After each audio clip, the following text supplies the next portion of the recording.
Good morning, everybody, and welcome to our HAPS interviews. I just realized I didn't run our introduction animation, so sorry about that, but it's on every single other video, so I'm sure those of you who are watching probably already seen it. Anyway, this is our summer grant program. We give $2,000 to PhD students to help fund their summer research. And the way it works is that we interview everybody who applies, or most people who apply, and then everyone who donates to HAPS gets to vote on the research that they would most like to see funded. It's a great way to get involved with actual academic research, and I think a really good way for our applicants to have some exposure in talking to non-specialists about their own research, which is not something you generally have to do as a PhD student, and I think is incredibly important, especially if you're considering going into fields that involve some kind of public outreach, including teaching, which many people are. Today, we are going to be talking to our Assyriology candidates. Those are people who, like me, work in Mesopotamia and with cuneiform and all of that type of exciting stuff. So I'm very excited because I don't get to talk about Mesopotamia very often. I don't get to hear about new research very often. So this is going to be an awful lot of fun. And we have our first candidate ready and waiting to go. So let me get Virginia added to the stream. Good morning. How are you? Hi, good morning, everyone, or good afternoon from where I am now. And I'm really fine, and thank you for your introduction. And I'm really excited to talk about Mesopotamia, as you are, because I don't really get the chance to do so. So I'm quite excited. So yeah. Well, wonderful. Why don't you just kind of introduce yourself and tell everyone who you are and where you are a student?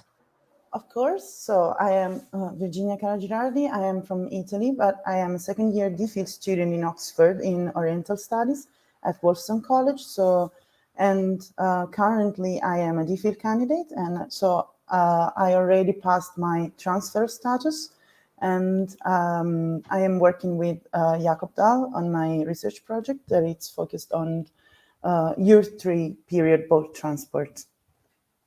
Wonderful. Well, why don't we get into the real meat of the interview? Could you explain your research interests to us? Of course. So as I was saying, my main focus is year 3 period boat transport, because my purpose is to analyze boat transportation during that period, which is the late 3rd millennium BC.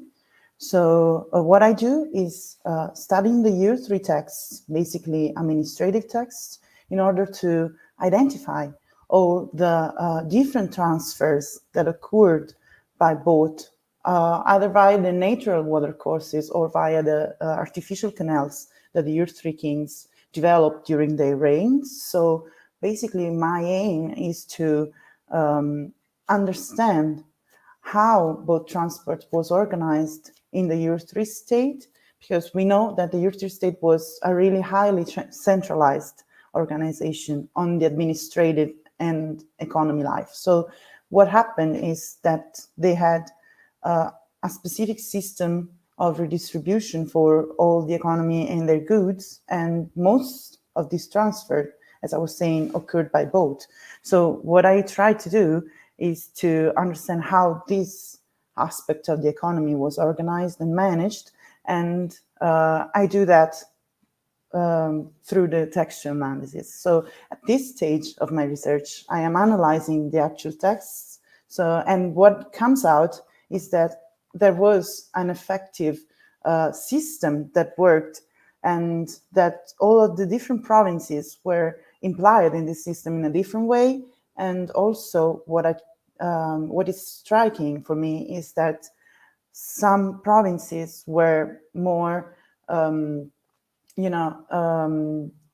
had more specific activities than others. And this also comes out when we turn to the different locations that were a part of the redistributive system and of the different boat transfers, because we have long distance boat transfers and also short distance boat transfers. So, and we understand that with the information that is in the text, that is the work days that were needed to go from one place to the others, and the number of workers that were employed for the different transfers. And what comes out is that in some occasions there was a spread of long distance boat transfers that were organized in the network of canals. So everyone knew what to do and when to do it. So there was a strict organization of boat transfers during that period, as everything was really well organized and also, transcribed in tablets and accounted and then stored in the different archives of the state. So what comes out is that actually there is the possibility to locate and also geolocate the different toponyms that are in the texts. And this is one of the other of the purposes of my research, also to try and create maps that show clearly how the transfers worked and the different locations that were part of the transfers, or that also were just, hubs or stops in different transfers. So this is what I aim to do. And there is a part, what I kind of think is an interesting side project, because I started studying the techniques of boat building during this period, because what I thought is that it's impossible to talk about boat transport without understanding how boats were made and how they were built and who built boats. So what turned out is that possibly there is a chance that there were itinerant craftsmen traveling throughout the state in that period, and so bringing their knowledge from one place to the other, from one shipyard to the other, and working temporarily in the state, in the different shipyards, and then moving from one shipyard to the other and working and overviewing teams of other workers. So what comes out is that possibly, even in modern times, there's a chance that this is still going on in the same way, and that there are still groups of craftsmen that own the knowledge of boat building. And what I would like to do during the summer is to go to Iraq and interview these craftsmen, if possible. Fascinating. That's very interesting. So we're going to come back to your summer plans in 1 second, but I was wondering, would you mind going into a little bit more detail about how this redistributive system works? Because it's really interesting, and I think people would like to hear about it. Well, of course, what we know from the text is that there was an inner system of what we can say taxation, but it's not a specific taxation system like in modern times, that was called Bala. So basically, each province knew that they had to contribute to the payment of the Bala obligations during the year, and each province had a specific time of the year assigned for the payment of the Bala obligations. So this was the system that worked in that period, and that also contributed to the redistribution of the different goods that were produced in the different provinces of the state, because we're talking about southern Mesopotamia, so basically the southern areas of Iraq. So each province was specialized in producing different goods and different commodities. And what the system helped and supported the economy in also being the most important base for the rations for workers, because of course there was no currency, so workers were paid with grain or barley rations and pool. So each province supplied the different goods, and the goods were then redistributed by the central system, the central organization of the government. So that's how it works in, very, very short words.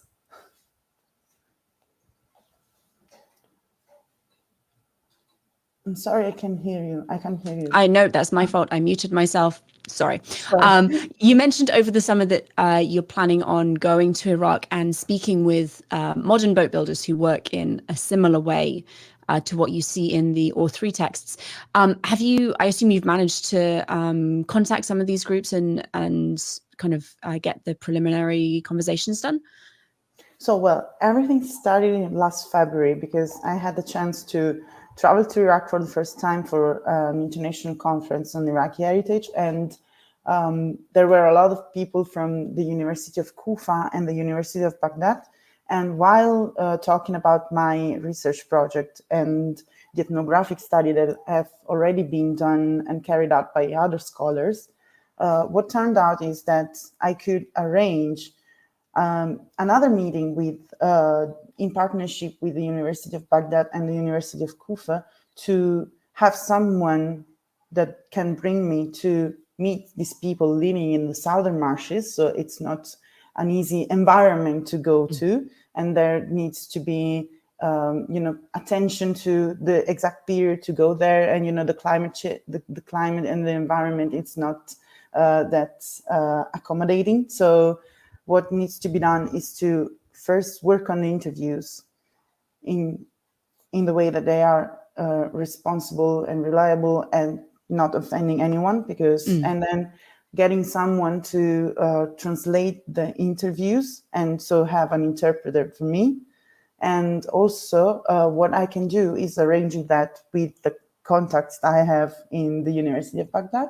So basically it's something that needs to be worked out, but it should happen in late September, at the beginning of October, because it's the best period of the year to be there because of the heat. So basically it's easier to travel to Iraq during September and October.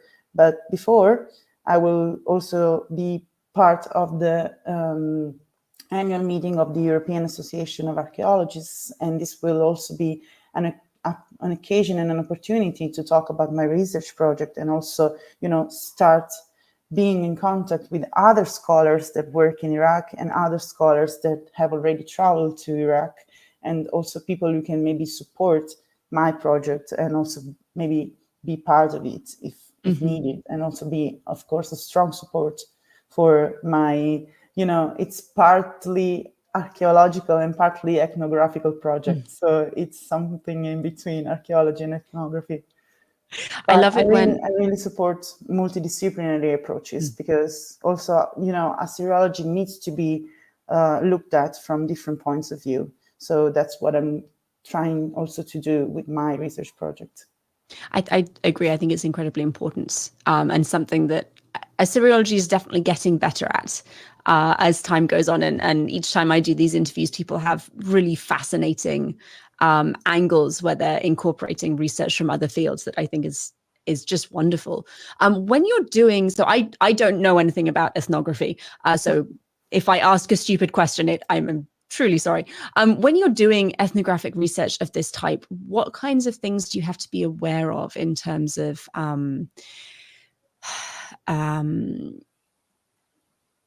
looking at ethnography as a way of informing the past? I assume you can't just do ethnographic research and say, oh, this must be how it also was in the ancient past as well. So how do you kind of balance those two aspects of research? Well, basically, my starting point is that the reproduction knowledge in these areas, and also specifically in the ancient times, was, of course, not written. So basically, there were groups of people, and this has been proven even in the late 70s by Oxenschlager, that there were groups of people who owned the knowledge of both construction specifically, and that chose some youngsters that were then, the new owners of the knowledge. So basically, the old craftsmen gave the knowledge to the young craftsmen. And so this was the way that the knowledge was reproduced also in the late 70s. So I strongly believe that this still happens, even because, due to the environmental structure of southern Iraq, it's easier to think that the communities that still live in the marshes still behave and act in the same way that they did even, 50 or 40 years ago. And it's also possible to think that there are some points that are in common with what happened in the ancient times. And also this is an element that needs to be combined with what we know from archaeology, because archaeology still, of course, is the main support to epigraphy and, textual studies. And also archaeology mixed with and combined with ethnography helps to understand that, of course, it's possible to still maybe use the same techniques that were used in the past. Because, it's easier also in the present to access the same sources and resources for the construction of boats, like wood or maybe reeds that were the main materials that boats were made of, and also bitumen at the same time. So what I strongly believe is that if the modern craftsman can access the same materials to build their watercrafts, it's possible that they still use the same techniques, so that they are preserving in some way their heritage. Maybe also they're not conscious of what they're doing, but they are kind of preserving their heritage in this way. And maybe for Thank them you. it's just, tradition. But for us, it's a window into the texts that we read and the archaeology that we Of try and course, interpret. of course. Thank you. Well, we have a super chat from Chuck. Thank you so much. Chuck is a huge supporter of the channel, and we greatly appreciate every donation. And actually, if people are watching and they would like to donate, they can donate via the super chat button, or there is donation information going across the bottom of your screen if you are watching after this video has aired live. Again, all donors get to vote on the research that they would most like to see funded. So if you do donate via Super Chat, please send me an email, digitalhammurabi@gmail.com, so that I can send you the voting information early this coming week. I don't want to miss anybody out by mistake. So thank you, Virginia. That's really interesting, actually. What kinds of so you mentioned that you are focusing primarily on the administrative texts when you look at how the waterways contributed to the redistributive process. How much detail can you get from these texts? Are they primarily things like receipts, or do you have more verbose texts that give you a little bit more information than just goods received or sent out? Well, it depends. It depends on the text, but most of them are receipts. So basically, you have the exact information on the transfer. So basically, you have essential terms telling you that this transfer occurred starting from one place and then ending in the other place, and there was a person overseeing the transfer, maybe a number of workers that were employed for the transfer. Sometimes you have also information about, the sealer, or maybe the person who receives the goods, that works in the office or the households that was in charge of that. But sometimes you have less information. So some texts give you the number of workers, some texts mention the locations, some texts don't mention any location, and maybe you have the information about the products. So you always need to combine the different information to understand exactly how this works. And also you have occasions where you have mentions of ritual boats that were also, transferring different offerings for the different gods or the different temples. And again, you have boats that were employed for works for water devices. So you have completely different topics and also products that are brought and transferred by boat. So it depends on the exact text that you're working on. But basically, you have information that also allow you to have an overview on what happened during that time. Thank you. And do you see the same people appearing regularly in these texts? Are they employed full-time, for want of a better description, in this process? Well, this is a good question, because this happens sometimes with the high overseers or high officials of different households, because when a transfer is, or maybe when an activity is pre-organized on a national base, you have same people working in the same office at the same time in different months. So you have the same people employed in a different range of months, and these people are also implied in the transfer and are really they are actors of the transfer, because they are also, as I was saying before, they are mentioned as the receivers or the senders or the main overseer of the transfer, or maybe the main boatman that was also an active part of the transfer, because boatmen, of course, were heading the boats. So, and also the team of workers that were employed for the boat transfer, because you have floating boats and also workers that towed boats upstream. So it's easier to have personal names mentioned for the high officials that were actors of these transfers, and also just managing, the texts, and so sealing and confirming that the transfer occurred and that the products arrived in the households where they had to go and be stored. So basically, you have, that there is a pattern of people, and there is clusters, we can say, of people that worked and are employed in the different households, and that appear in the same texts, acting in the same transfers. Thank you so much. And we are about at the end of our time. We don't have any more audience questions. So Virginia, thank you. This has been very interesting. Do you have anything that you would like to add that maybe you wanted to talk about and we haven't got to yet? Well, what I would like to say is that achieving this fund would allow me to really work actively on the project, because this would allow me to travel to Iraq and also, do the interviews, as I was saying before, but also would help me to go to different conferences, present my work, and also get support from other scholars to work on that.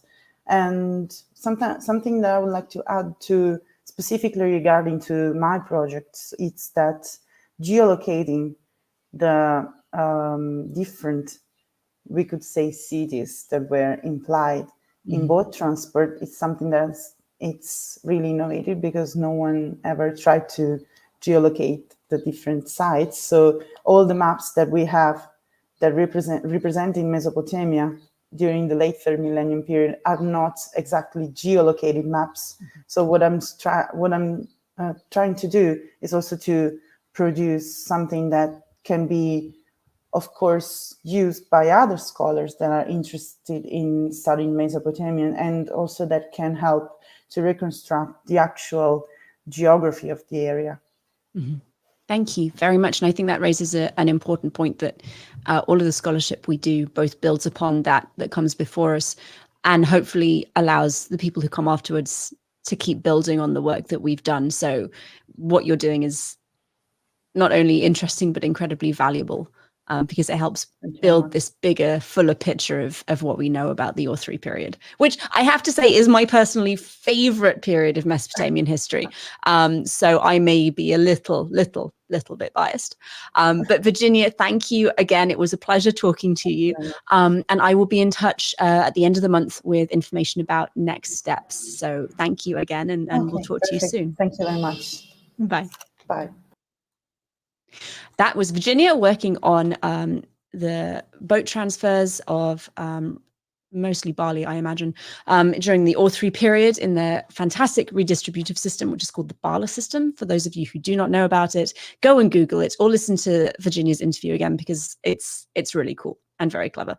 We are going to take a very brief break. We will be back at 10:30 a.m. That is in like 9 minutes. So don't go anywhere. Maybe get a cup of tea, but then come back again. And I need to press the right button, don't I? There we go. Bye.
And we are back. It is a little bit past 10:30. Sorry about that. My kettle took too long to boil, so I had to wait for my tea. But we are here. We have our next interview guest, and we are ready to get going. So hello, thank you so much for joining me. Hello. Thank you. Could you please introduce yourself and tell us where you are a student? Yes, I prepare a little PowerPoint. So Perfect. It helps you have some picture, and I think visual communication is important. So yeah, if you're okay with that, I just share my screen. Yep. Hop. Partager l'écran. Okay. Yes. Is it working? Are you seeing? Yes. Okay. So you see everything? It's okay? Perfectly. Thank you. Perfect. So I can start. So my name is Michka Shariari. I'm a third PhD student, and I'm doing my PhD currently in France. So I'm between two universities, but because I have two directors, I'm in the University of Lille under the direction of Robert Hollet, and I'm also at the École pratique des hautes études in Paris. Sorry, I was under the direction of Lauriane Sève in Lille and Robert Hollet in Paris. Yeah. So, can I start to explain my research? Absolutely. You go for it. Perfect. So I'm going to give you some definition first, because not everybody knows the Persian Achaemenid Empire. So my subject is really the Persian Achaemenid Empire and the imperial administration. So I'm going to get some definition and some maps, so you have an idea where is it, at what time is it, and different little vocabulary to understand that my subject, because my title can be a little complex, and then explain the project I have. So to start with some definition, so we are talking about Iranian people. So this is the thanks to the study of languages, we know now that Iranian are part of the group of the Indo-European group. So they're relating to Iran. It means the land of Aryan. So inside this group, the Iranian people, they are the Persian. So this is a tribe. This is the branch of Iranian people. And inside the Persian tribe, we have a dynasty. At some point, the Achaemenid, who are going to rule over the ancient Near East. And this takes place in the first millennium BC. So what's interesting during this first millennium, it's like we have the first, what we can say, mondial imperial structure. So at the beginning of the first millennium, we have the Neo-Assyrian Empire. And then when it collapsed, we have then the Neo-Babylonian Empire. And after that, we have the Achaemenid Empire. And it's really at the end of the what we call Near East, ancient Near East study, because after that, there is a colonization of Alexander the Great. And then at that point, it's other area of study. It's not the ancient Near East. So the domination of the Achaemenids, it's precisely in 559, and it ends in 330. So you have the chronological ID. So I wanted to show you this actual map, because we can, so you have an ID, so it takes, it started in Iran, because the Persian tribe is in the south of Iran, but then it's gonna expand in most the country you are seeing here. So this is the actual map, and this is the kings we have in this Achaemenid dynasty. So the first king who are really starting the empire is Cyrus II the Great. But thanks to some inscription, we have knowledge on his father and grandfather and his family, and it ends with Darius III. And as I said, when Alexander the Great come in the Achaemenid Empire. So this is the map of this Achaemenid Empire. So this is the wider moment. So it's between the second and the third king, Cambyses and Darius. So you see it go until Egypt. So Iran is here. I don't know if you see what I'm pointing. And it go also to the Greek island. So it was really a wide area. So I want this idea of wideness so you keep this idea in mind. So what's interesting is that there is this continuity with Neo-Assyrian Empire and Neo-Babylonian Empire. So they are reusing some imperial institution during the Achaemenid era to take care, to manage all this life going on in this empire. And then I'm going to be more precise. But just first, two words. What's a satrapy? So a satrapy is an administrative geographical division for better control of the territories. So then in the satrapy, we have some division. We have region, we have province, and at the head of this satrapy, we have a chief, and he is called the satrap. And his position is like the king of this area, the king of the satrapy. So that's why the Achaemenid king calls himself king of kings. So they are ruling over the satrap, who are kind of a smaller king. And so this satrapy are like country for us, and all this country, so it's like material and immaterial structure to govern this empire, and so to make it work. So just before I told you there is a Neo-Assyrian Empire, the Neo-Babylonian Empire, and the Achaemenid dynasty are going to use some of institutions already there, some local structure, but also are going to change and bring some innovation to it. And so you have this map of the satrapy. You see there are a lot on this map. So my work really is a focus on what we call transeuphratène in French. So in English it's transeufratia. And so we are at the west of, almost west of the empire. And I just wanted to explain shortly, because before, what we used to study really at the beginning of the Achaemenid Empire studies, we were really studying first the Greek text to understand this empire. And then we had royal inscription on rocks.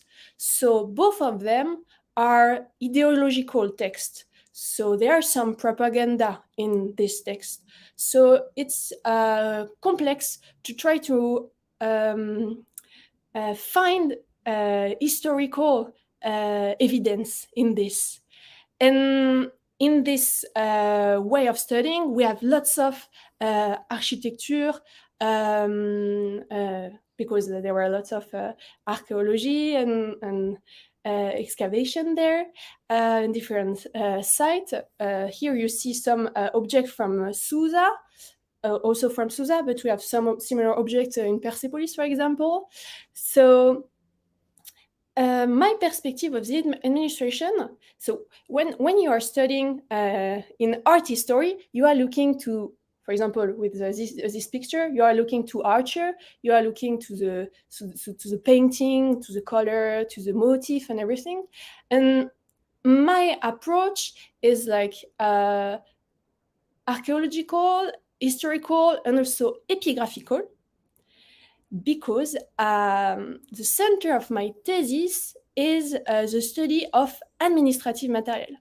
And that's what is interesting in the study of administrative material is that they were not supposed to be seen by people, because it was for managing the empire. And nowadays we found a lot of administrative material, so different kind of inscription. So I write here on this diapo different kind of support. So we can have papyri, so papyrus. We can have parchment, leather. We can have clay tablet, stone. So there are different kind of material. So this is interesting. So one of them is called ostrakon. Singular is ostrakon and plural is ostraka. And my analysis is really focused on this ostraka. And then what you have to know also is that in this big empire, with so much satrapy, with so much culture and civilization, they have really a plurality of languages. And in all these languages used so everything can work, they have the Aramaic languages. And all my corpus are really written with ink, mostly with Aramaic.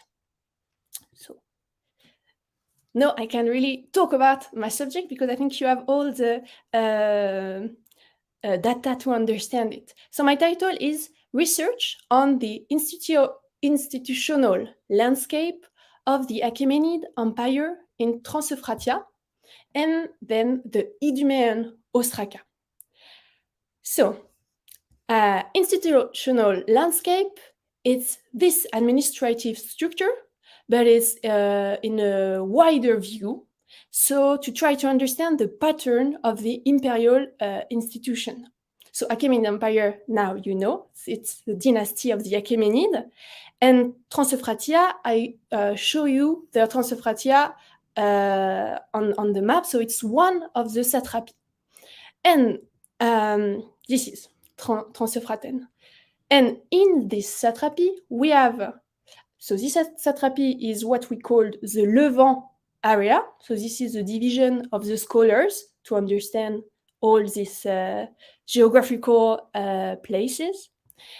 And inside Trans-Euphrasia, so I zoom on Trans-Euphrasia, there is what you see in the south. You see, it's not written so big, but you can see it. It's written Idumean. So Idumea was a province of Trans-Euphrasia. And we found lots of ostraka. So what is an ostraka? I'm going to show you first this diapositive. So an ostraka comes from a ceramic. So we are, so they were creating ceramic. So there is a confection of the ceramic, and then time passes. And at what point the ceramic break?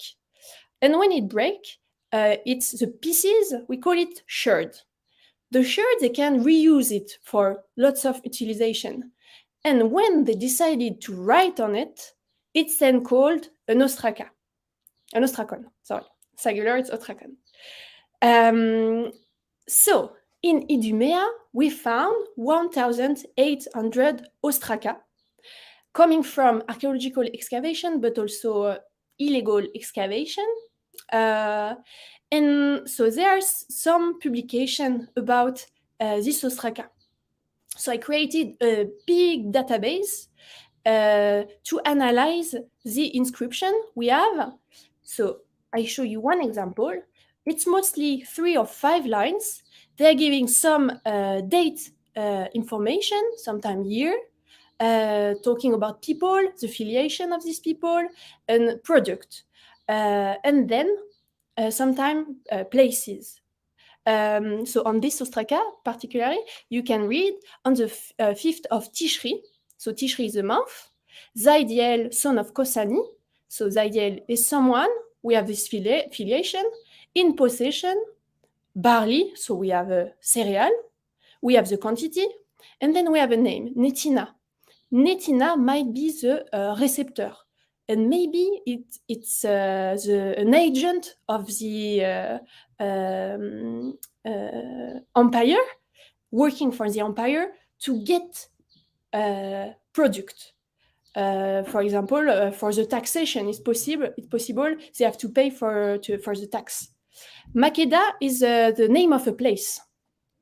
So in this 5 lines, I have already lots of information. So imagine if I have 1,800 ostraka, and then if I have these tables with different analyses, because I have different tables with different columns, and trying to extract the information to reconstruct the reality at that time.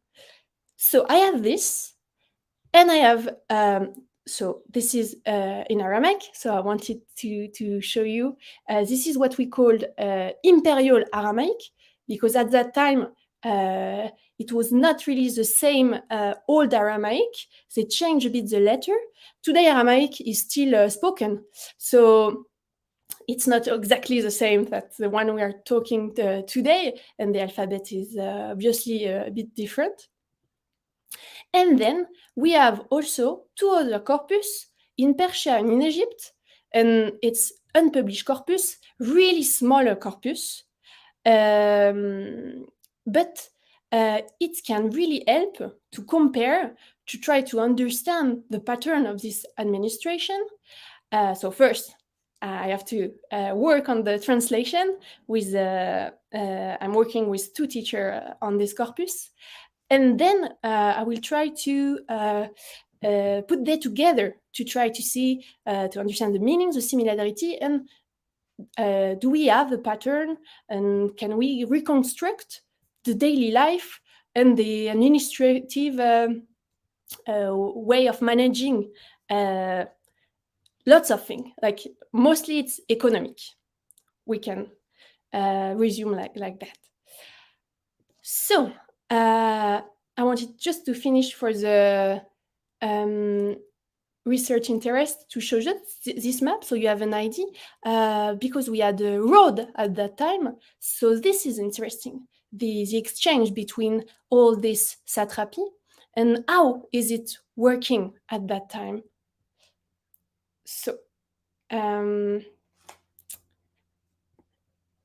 this was the explanation and some vocabulary and the explanation of that math subject. So now I'm going just to talk about my project mostly right now, this summer, and also in fall. So as everybody knows, because of the pandemic, everything stopped, and it was really the beginning of my thesis. So during the 2 first year, even at the beginning of the 3rd year, I couldn't travel at all.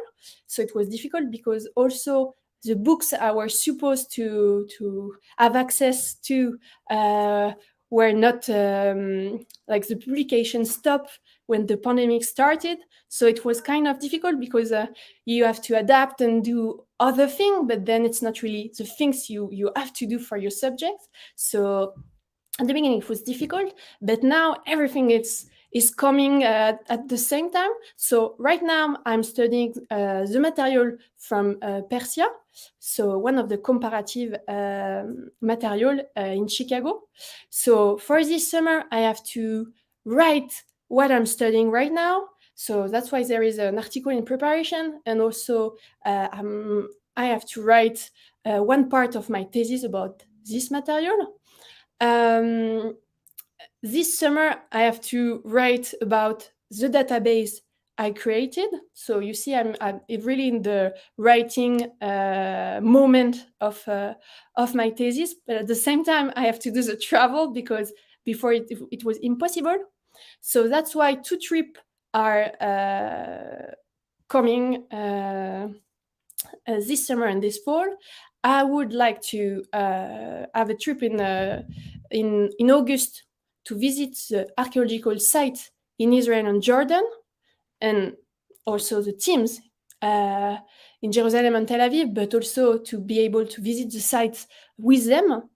So for the moment, I planned this, but I'm waiting if I will have some scholarship or not, because maybe you know it, but during 1 year, your university can finance 1 trip and I'm already in Chicago, so they already financed Chicago. So I don't know if they will finance me the other trip for this year.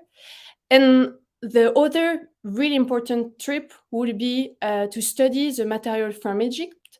So it would be more in October, November. So to have the second comparative material. And at the same time, I have to write about this because normally this coming year, would be the final year. So it can seem a lot, but for the moment, it's great because I'm really having lots of information about this database, and the study here for the moment is like giving us lots of good, all the hypotheses for the moment are working. So this is great. So thank you to take your a bit of your time to listen to me.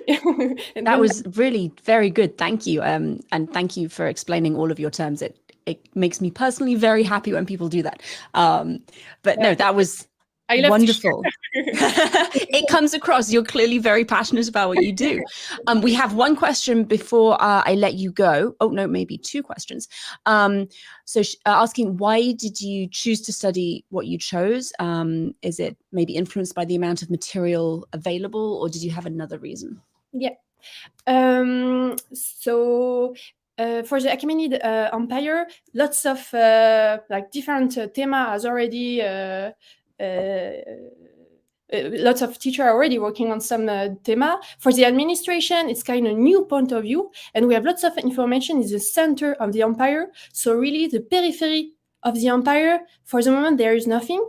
So it's really a lack. And in this specific area, the specialists working on the text are not specialists of Achaemenid Empire.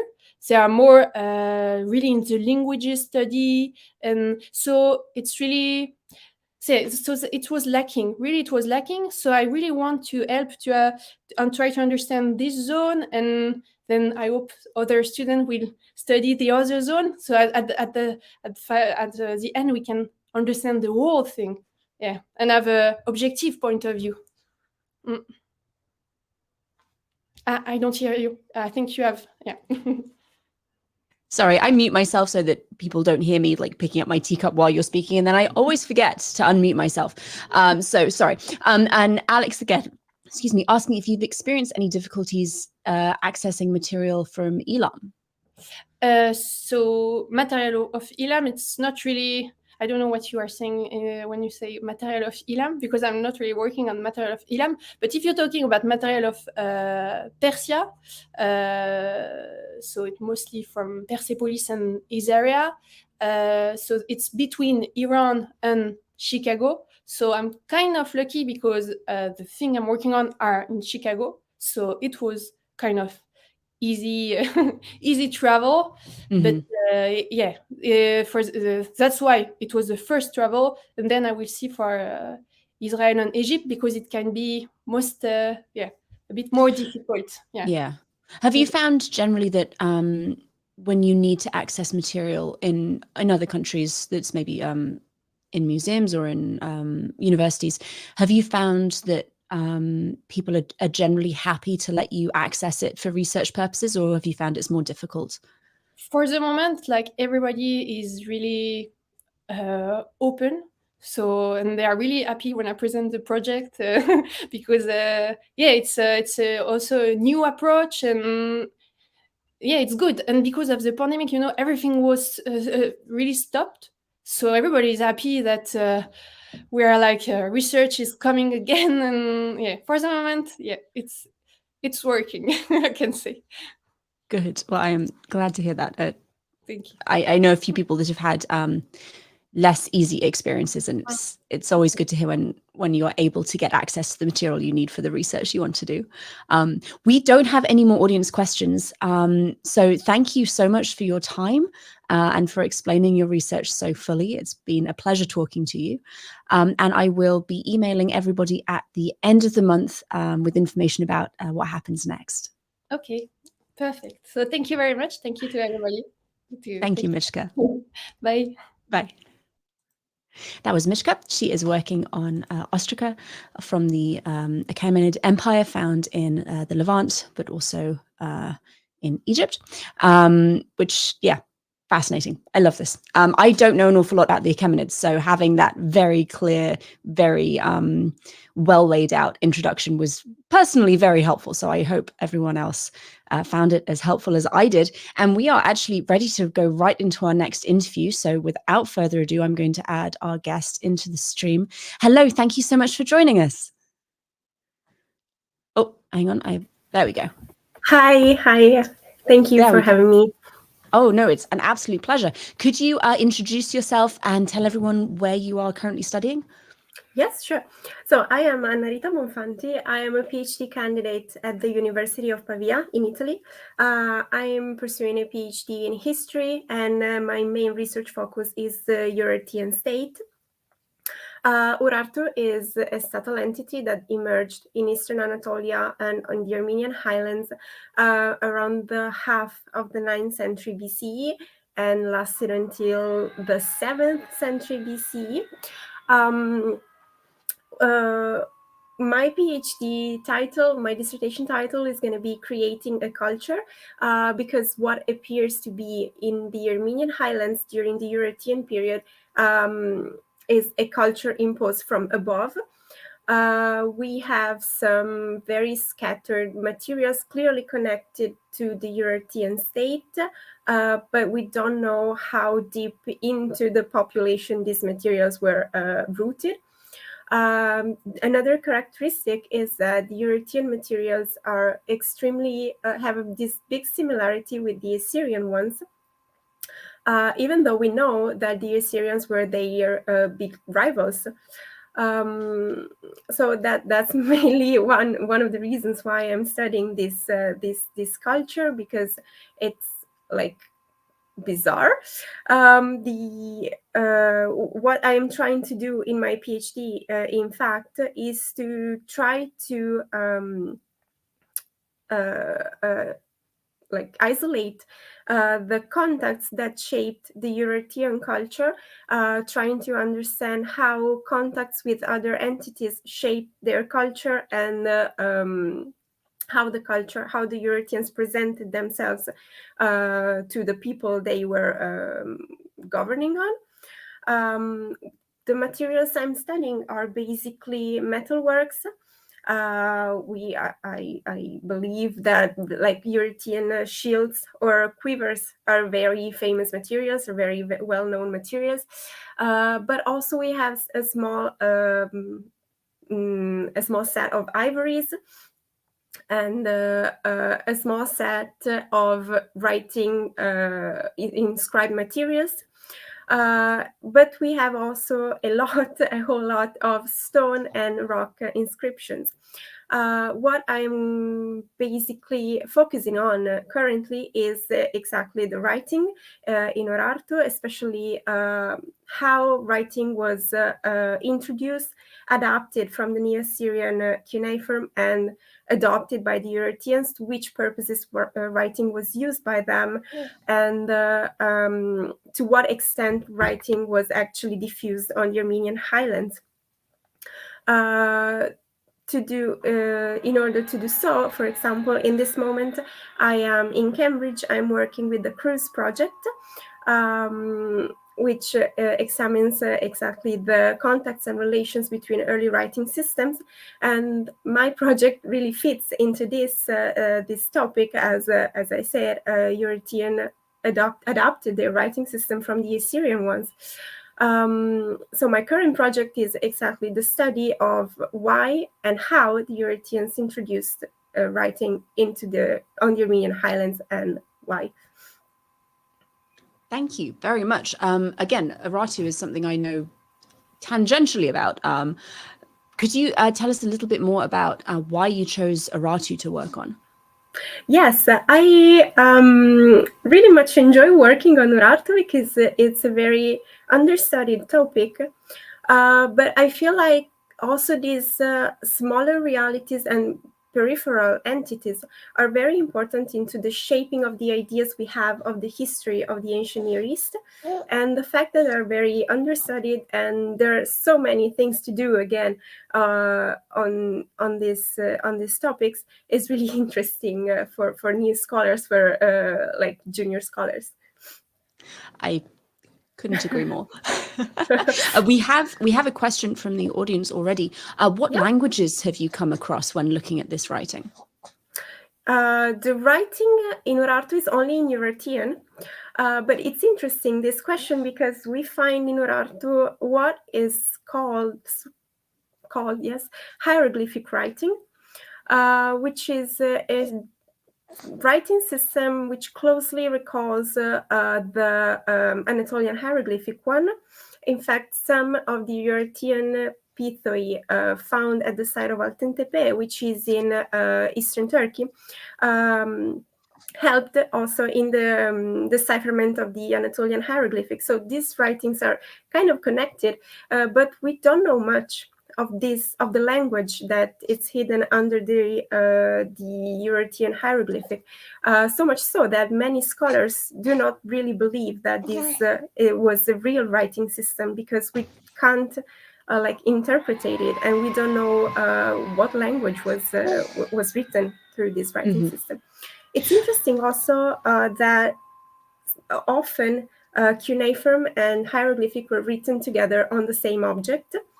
But this doesn't help the decipherment, because the signs are always different, despite for example, if on the object there is the same sentence written in cuneiform, this does not correspond to the same hieroglyphics. So it's bizarre. Oh, interesting. Yes. That's interesting, and I imagine quite confusing if you're trying to work on it. Yes, a lot.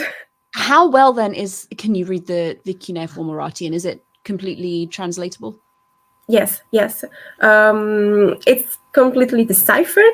Translatable, I am it's not completely translatable. Eurasian epigraphs are very much formulary, so we can translate the formulae that we understood. But some of them are, for example, when they talk about rituals that kings established, and they introduce new expressions. We don't really know what they actually mean, even if Eurasian is a cognate language with Hurrian, which is slightly better understood by the scholars. I see. That was actually going to be my next question. Where does it fit in the language families of the ancient Near East? Yeah, it's just connected with Hurrian. They're probably sister languages, and they separated from a parent language around the 3rd millennium. That's the most recent hypothesis on this topic. But that's all we can say. And of course, Hurrian and Eurasian do not belong to the Indo-European family. They are just an isolated language family. Thank you. Are you focusing on any particular site, or are you trying to cover the whole of Urartu with your research? Yeah, thank you for the question. I tried to cover all the materials. Eurasian materials are particularly difficult to study because there have been a lot of illicit excavations. And many materials that are now considered Eurasians are actually from the antiquity market. So we don't know where are they from. We don't even know if they are actually actual materials from Urartu. So I tried to consider only the ones surely coming from an archaeological context, which really shrinks the number of sites that you can consider. But the main sites I focused on, and the main sites from where the most important lots of sets of materials come from, are in eastern Turkey, such as Toprakale on the Lake Van, Ayanis, which had been a very important excavation recently, and then in Armenia, for example, Karmirblur, close to modern city of Yerevan, and Erebuni, also close to the modern city of Yerevan. How many objects then are we talking about that you're actually able to work with that have provenance? I'm not sure, but I would say around 200 objects with actual provenance. When are we talking about the epigraphs? They are around 500 epigraphs on stone and rock. Thank you. And when things are carved onto stone and rock in the landscape, are they typically product of the royal activities, or are these by private individuals? What kinds of people are doing this work? That's an interesting question. Thank you. They are writing was mainly used to express the royal power. It's interesting because writing was only used by the royal dynasty, and only at a certain point during the 7th century BCE, writing was also used on clay tablets or clay bulle, for example. And this makes scholars suspect that Europeans didn't understand the actual potential of writing, since writing is actually one of the most powerful technology to express power and control over the territory. But why didn't they use it in the administration, for administration? Regarding the use of writing by private individuals, I think this is a question related also to the spread of the European language itself, since for literacy to root into a society, it has to be written in a language that people can really understand.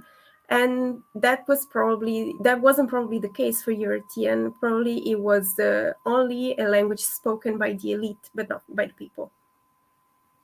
Do we have any idea what language the people, the non-elite, spoke then, or is that too difficult to get at with the information? No, we don't have any idea. Absolutely no. My horse for a time machine. So someone in the side chat is saying that he finds it interesting looking at cultures in the mountains and how they the proximity of mountains may make culture different to other societies without that same geography.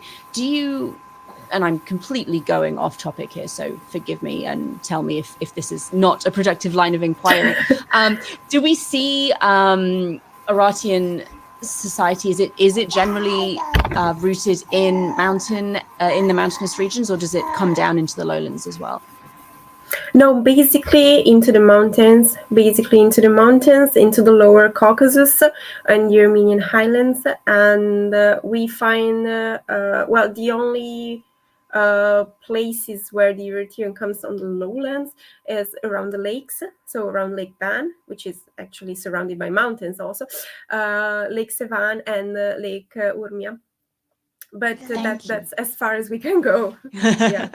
What kinds of relationships did the Ouratians have with surrounding cultures? Was it generally one of diplomacy, or are there military conflicts that pop up in history? Yeah, what we know is that they were only interacting with other cultures in a military way. But that's what the epigraphs say. But the objects say that they were clearly dependent from the Assyrians regarding, for example, the royal culture, the royal objects. So Europeans looked at the Assyrians as an inspiration. And for example, for what I said about hieroglyphic writing, we know that Europeans took some from the Anatolian neighbors. So for sure, there were some other relationships which could have been diplomatic relationships or cultural relationships, or I don't know, maybe travels that helped us shape the European culture. Thank you. And I'm going to veer back to your own research rather than asking the random questions in my head about Urartu. What are your plans for this summer, and how will HAPS funding help you with those? Yeah, thank you. So my original plan was to travel to Armenia and participate in an archaeological excavation. but some bureaucratic issues came up, and that does not seem like to be an actual plan that I can do. But no worries, I have other plans, and they relate to exactly to the research I'm undertaking and pursuing right now, which is about the writing systems.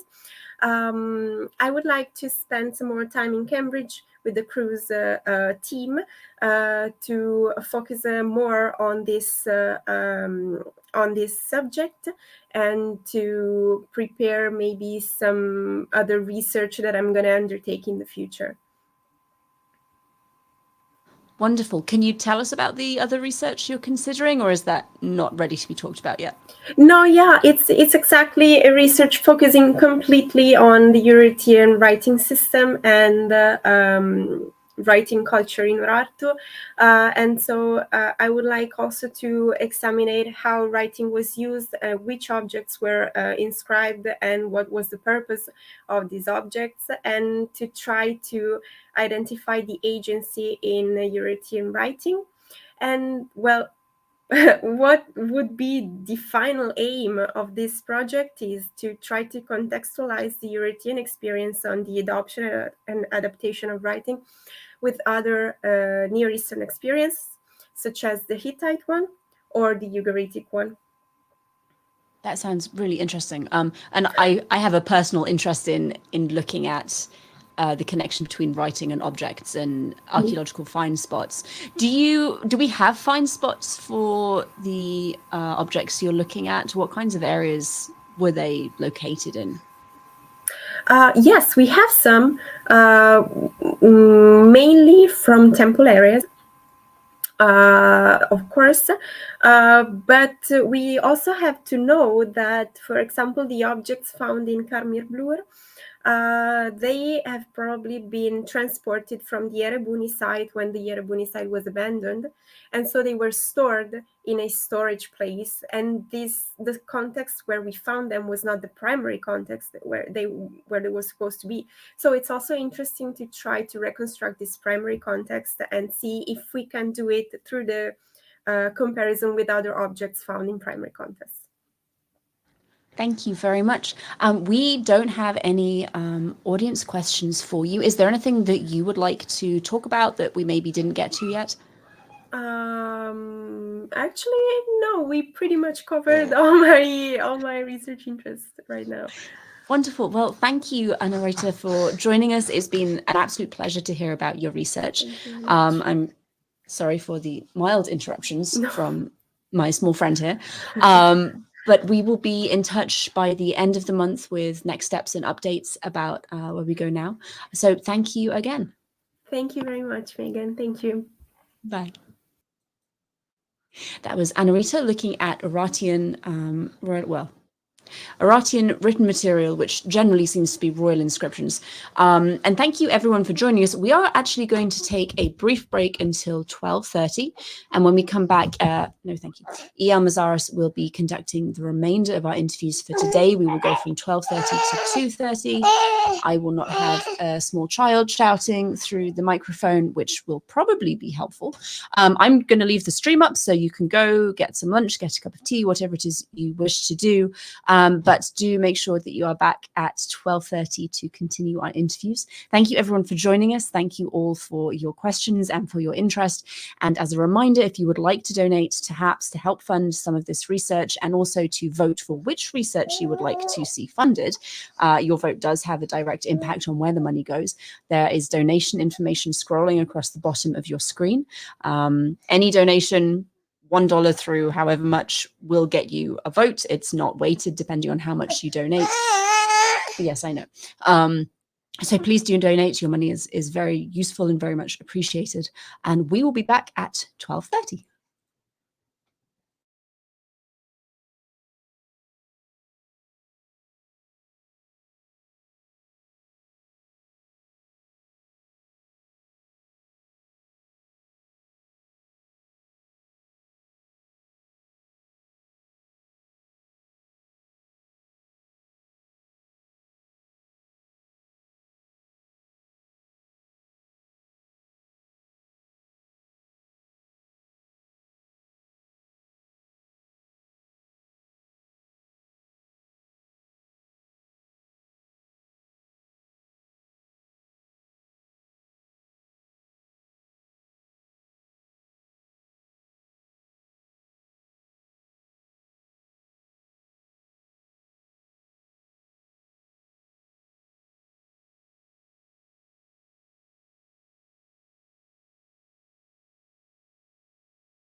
Hey everyone, welcome back to our afternoon of interviews with PhD students focused in Assyriology.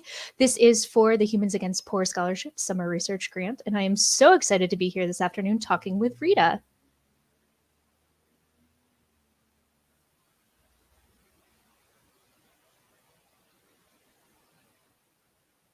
For those of you who don't know me, you might have seen me around the channel before. My name is EL. I'll be taking over for this afternoon. Here's Rita. Hi, thanks for joining us today. Hello, my name is Rita Suleiman. I don't know. Can you hear me? Good. You hear us? Sorry? Could you please repeat? Yeah, can you hear us okay? Is there a volume problem?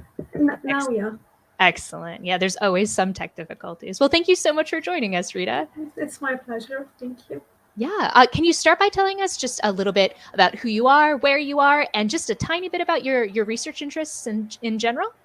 Sure. My name is Rita Suleiman, and I'm from Syria. I made my MA in archaeology, and now I'm doing my PhD in Assyriology field. My topic about the representation of the moon god during the Iron Age. Actually, not just the Iron Age. I'm spotting the light for in the fourth, third, and second millennium of the moon god, and the earliest presentation of the moon god and the earliest mention of the moon god. It's let's say it's a little bit large topic, but I'm trying to catch it. That's wonderful. Before I dive into what your summer plans are, can you tell us a little bit about who this moon god is? Yeah, sure. Moon god, it's Nana in the Sumerian. It was writing Shishana, and it was in the Akkadian. It was Sin. It was writing Inzo, and also it was known as Ishkir the only writing it was for the lunar, and also the basis of the moon or the crescent.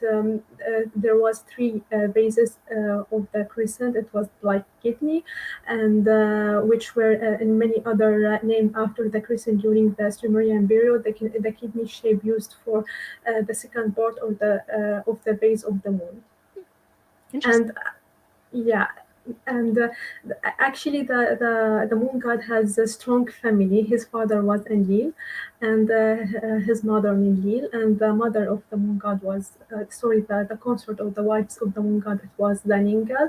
And moon god has two children, Shamash, which is sun god, and Ishtar. That's wonderful. Thank you. And then can you tell us a little bit about what your plans for this summer are, and specifically how HAPS funding can help you out with them? Yeah, actually, my project, I have to collect all the presentation of the moon god, and unfortunately, I'm working most of my work on the seals, and still, and there is a wall painting as well, but most of my work it's on the seals. Unfortunately, most of the seals, it's the quality of the picture not so clear. So I have to take picture, and I need really I need to draw the seals to make categories, to make trees of the moon god, and I will try my best to visit as much I can or possible museum like British Museum, Louvre, Bergamo, Philadelphia, Ankara Museum. This is the main important museum for me, and of course there is others, but at least those now in my list. That's great. Can you tell us a little bit about these seals that have depictions of the moon god on them? Yeah. Actually, most of the seals was contain the crescent, but in the third and the second, and also in the first millennium, there was the moon god, anthropomorphic of the moon god.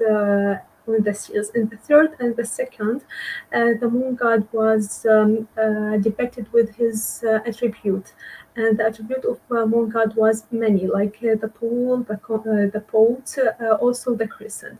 But unfortunately, the moon god he was sharing his attribute, which was the pool, with the storm god Adat. And there is really an interesting thing. During the third and the second millennium, the moon god, we can see sometimes the moon god, he is sitting on the Incan's mountain, and on the top of his head, or the crown, there is a crescent, which we can clarify this is the moon god. And other depiction was he was standing on the crossed pole. But there is a seal dated by the Dominic Cullen, going back to 19th century. It's Cappadocian seal. This seal, the direction of the seal is really interesting, because the moon god, he's standing on the boat, and he carry his crescent stanza, and behind him there is a storm god, which he is standing on the pole. In the same depiction, it's really interesting. And during the Iron Age, the moon god, he was standing on a mixed creature, which lion with a dragon, but the storm god, he take by his own the bull. And sometimes we can notice the difference between the second and the third and the second millennium and the first millennium. We can see the moon god, he was standing sometimes and sitting sometimes, but during, as far I noticed until now, during the Iron Age, or during the New Assyrian and New Babylonian period, the moon god, he was just standing. There is no presentation until now, he is sitting. Interesting. What an interesting shift. We have a question from the audience who are watching right now. What geographical area does this research cover? And I think that means, where are these museums you need to visit located? And also, where are these seals coming from? Yeah, the most actually in Mesopotamia, the main cities that worship the moon god, it was Ur and Harran, and the most important seal came from ancient Mesopotamia, and plus from Harran. Harran was the most actually has a long history for worshiping the moon god during New Assyrian period, and it was capital of kings of New Assyrian period, some of the kings, of course, and New Babylonian period, like Nabonidus, and also his daughter was a priestess of the moon god.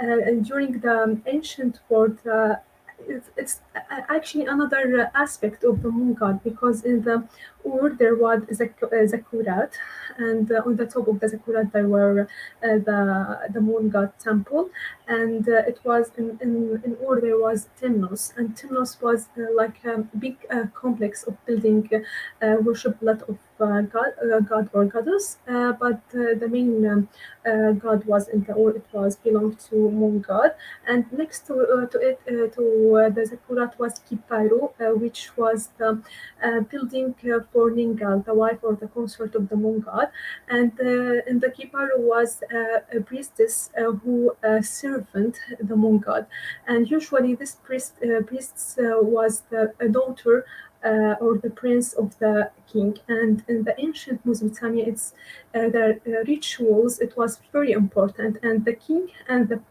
princess of the Giparu were make the sacred marriage in the ancient days. That's great. And then, where are these museums that you'll need to visit located as well? Louvre in Paris, and British Museum in United Kingdom, plus Ankara in Turkey, and Philadelphia, and Bergamo in Berlin. So this is a far-reaching research trip that you need in order to get all of this material. Unfortunately, the seals are separated a lot. Yes. And these seals predominantly are cylinder seals, right? So they're there is cylinder seals, there is impression seals, and actually there is a lot of stelas. I can tell that the stelas, I collect all the stelas, but there is relief proofs in Kurdistan. It's very important, and nowadays they discover it in, if I'm not mistaken, in Bushpuk in Turkey. Very interesting. sorry, very interesting reliefs painting, and the first one it was Adad, I think, and the second one his consort, and the third one is the moon god, and the fourth one is Shamash. It's a real discovery. It's a new discovery, actually. That's great. That's very cool. Yeah. We have another question from the audience. How did you choose to focus on the moon god? Actually, this phenomenon it's really popular from ancient days until nowadays, and until nowadays, it's people make a connection between the human and the basis of the moon, and actually, it's very interesting topic, and it's very let's say popular, and in the same times very hard and very easy to collect and to study this phenomenon, to study this god, because it was very in ancient Near East, and especially in ancient Mesopotamia, this moon god was very popular, but it was worshipped during all period, but not in the same in the same level. For example, in Ur, he was the main sheep god in Ur. In Haran, he was the main sheep in Haran, but he also worshipped in other cities. For example, he worshipped in Sipar because he is the father of the sun. He worshipped in Uruk because he is the father of Ishtar. He worshipped in Nippur because he is son of Indin, and a lot of other cities, but he wasn't the main sheep. So yeah, it's interesting why this god was continuous for all period and in different times. Maybe it's not the same importance, but he still until nowadays appearance and presence. That's great. Yeah. Can you talk a little bit about the sort of technical process of getting good images of these seals and stela, and how you go about, like, the actual technique you go about getting the photos? Yeah, my main point is to collect and make categories of the moon god. For example, I have, for me, it's important question for why all the seals were represent the crescent, not the full moon, for example. And maybe the full moon it was the anthropomorphic of the moon god. When we see the presence of the moon god, maybe this is the full moon, who knows.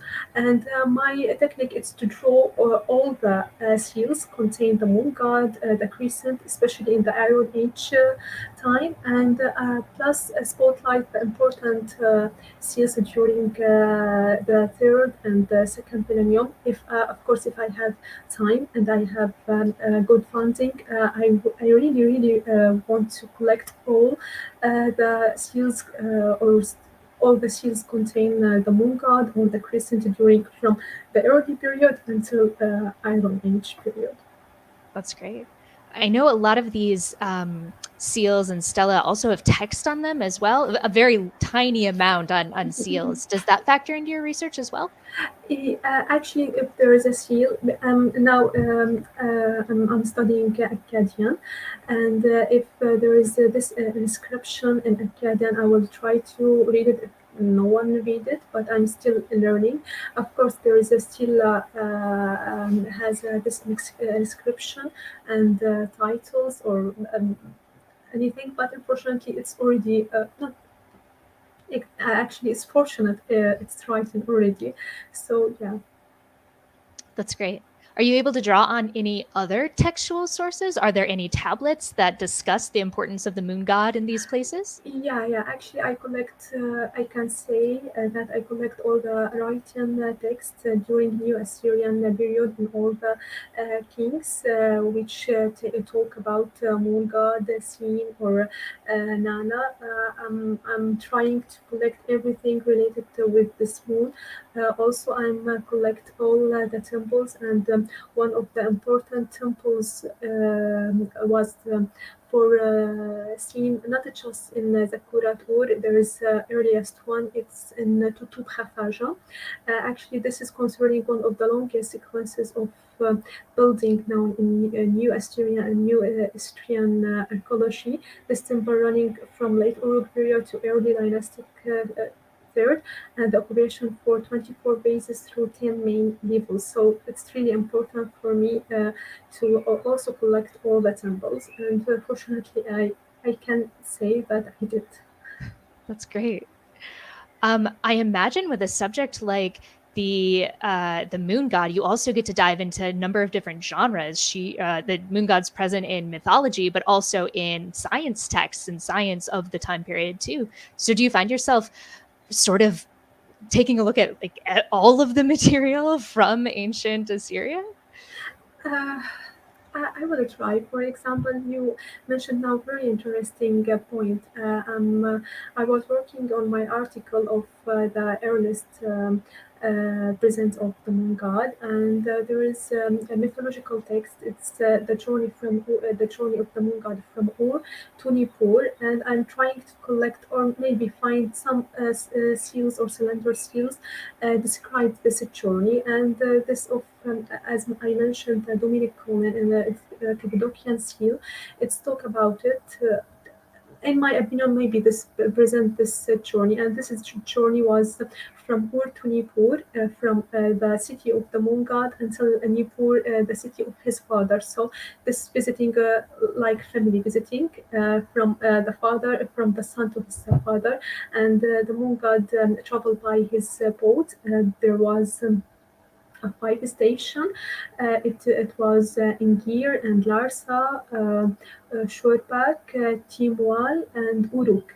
But there is Ingir, this city, it's not certain, and Tumul, it's not certain as well.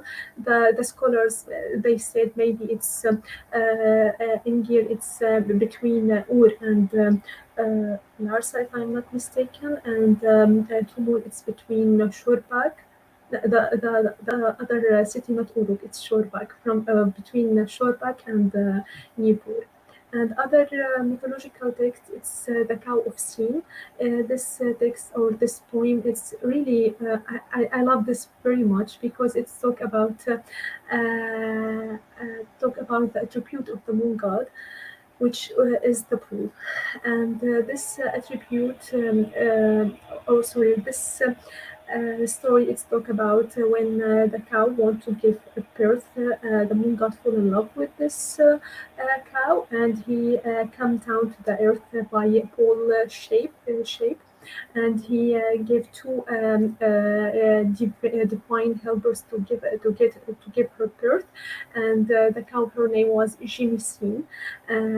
We can notice the second part of this cow, it was contained sin, and it gave birth to the translated of the calf, it was milk calf. And this poem is very interesting because it's in ancient days they were using this incantation or this spell for the like a material to like nowadays if we are sick we are going to doctor, but unfortunately in that days they make spell incantation to fix or to give power to this woman to give birth. Absolutely.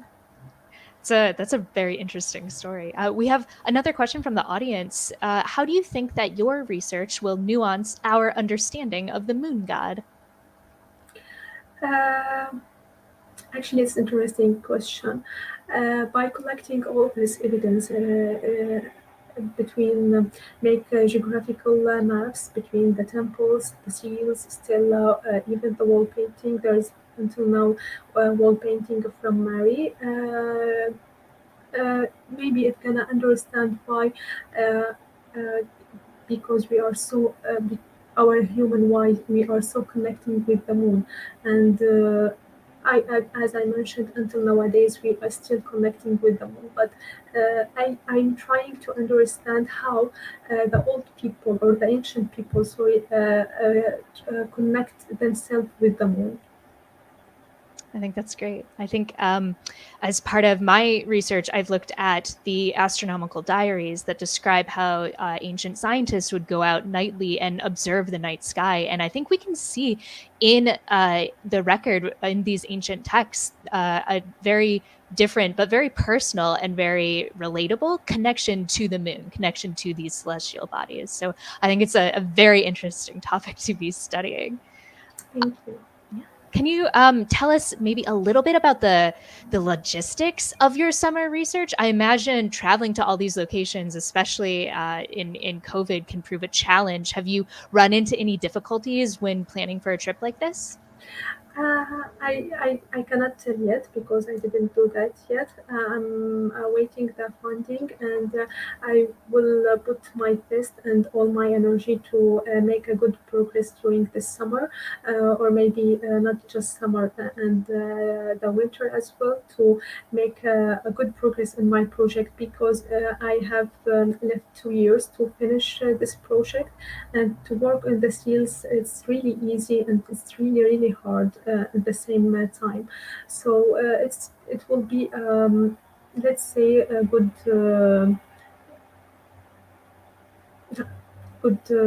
goal for me if I can make it, and I will make it. I like that energy. That's good. Well, thank you so much for joining us, Rita. Anything else you want to share before we head off?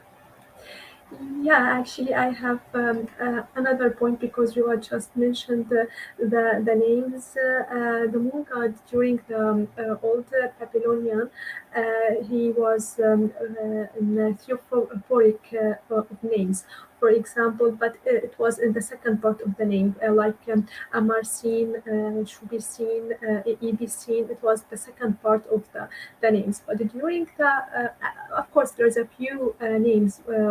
The scene was in the first part, but most of them it was in the second part. But during the Iron Age and during the New Assyrian, the part scene became the first part, like Sankerib, like Sin Ikbi, who was the governor of Ur under Ashurbanipal region. That's great. Yeah. Well, Yeah. thank you again so much for joining us today. Thank you for the interview, and thanks for you. Our pleasure. And thank you all for tuning in. We're going to take a quick break, and we'll be back at 1 o'clock to talk with our next candidate.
Hi, everyone. Welcome back. We're here with our next candidate for the HAPS Summer Funding Opportunity. Othman, thank you so much for joining us today. Thank you so much for having me. Our pleasure. Can you start by introducing yourself, where you're from, and telling us briefly about your research interests? Yes, sure. My name is Othman Ghanem. I'm a second-year Ph.D. candidate of Assyriology. I'm from the University of Mosul College of Archaeology. So I live here in Mosul, Nineveh, Iraq. My studying is about morphosyntactical structure of Sumerian grammar, a course of ACAD as a case study. The course of ACAD is a text, is one of the most popular composition. It's the story of the rise and fall of the first Mesopotamian empire. It began with the prosperity of ACAD and bestowing sovereignty over all the land of by Enlil for Akkad and its goddess Inanna. Suddenly, we saw that Inanna left her protege because Enlil refused permission for a proper temple to be built for Inanna in Akkad. So she abandoned it, and that means withdrawal divine favor. For 7 years, we saw that Naram-Sin, the king of Akkadian Empire, become sad and putting his hand in his head and wearing mourning clothes, and because he saw in a dream what will happen to Akkad of this destruction. In order to change the situation, he performed exit on the lamp of lava, but it didn't work. The Omen nothing to say about building the temple. Then he made his Omenian's decision. He attacked Ikor, house of Enlil, in Nupar, so he failed to submit to divine will. For that, Akkad become irrational. And in the revenge, we saw that Enlil sent a Gutian tribe from the mountain to destroy Babylonia. After they do that, the other gods worshipped Enlil and offered to cross Akkad alone. And finally, the text ended with doxology. Yes. It's a fascinating story that involves, I think, a lot of crucial cultural components of the Akkadian Empire. Yeah. Yes. And my studying is about morphosyntactic structure of this text. You know that morphology is dealing with word, and syntax dealing with how the word put together in the unit and the sentence and the clauses. Yes. That's perfect. Are there structures that you're particularly interested in looking at the morphology and syntax of this story? Yes, I study the syntax and compared it with what we have in Iraqi colloquial Iraqi Arabic. We have some morphemes like ed and like ta, which enter the verb of Sumerian verb. We find like this in Arabic. Ta, which enter to the verb, and many morphemes. We can compare it with Arabian colloquial Iraqi and as well as classical Arabic. Can you talk a little bit about the relationship between the language of Akkadian and Arabic? The relationship between Akkadian and the Arabic, the Akkadian language is the subfamily of the Arabic. It's Semitic, but the Sumerian is isolated language. So the Akkadian similar to Arabic, about 18%. It's similar to Arabic. Yes.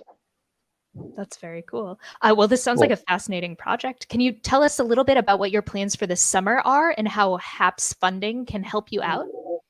Yes, the search is going on, and I finished I finished the studying of the noun, and I will study in the summer search about studying the verb. You know, the verb is more complicated, and we have we have a verbal chain, and which have moods and conjugation and dimensional infixes and verb root and ed and nominalizer, and each one I will study well. Yes. A worthwhile project. We have a question from the audience. They are interested in knowing what made you choose the Curse of Akkad. Yes, what's the major cause? The cause of Akkad is the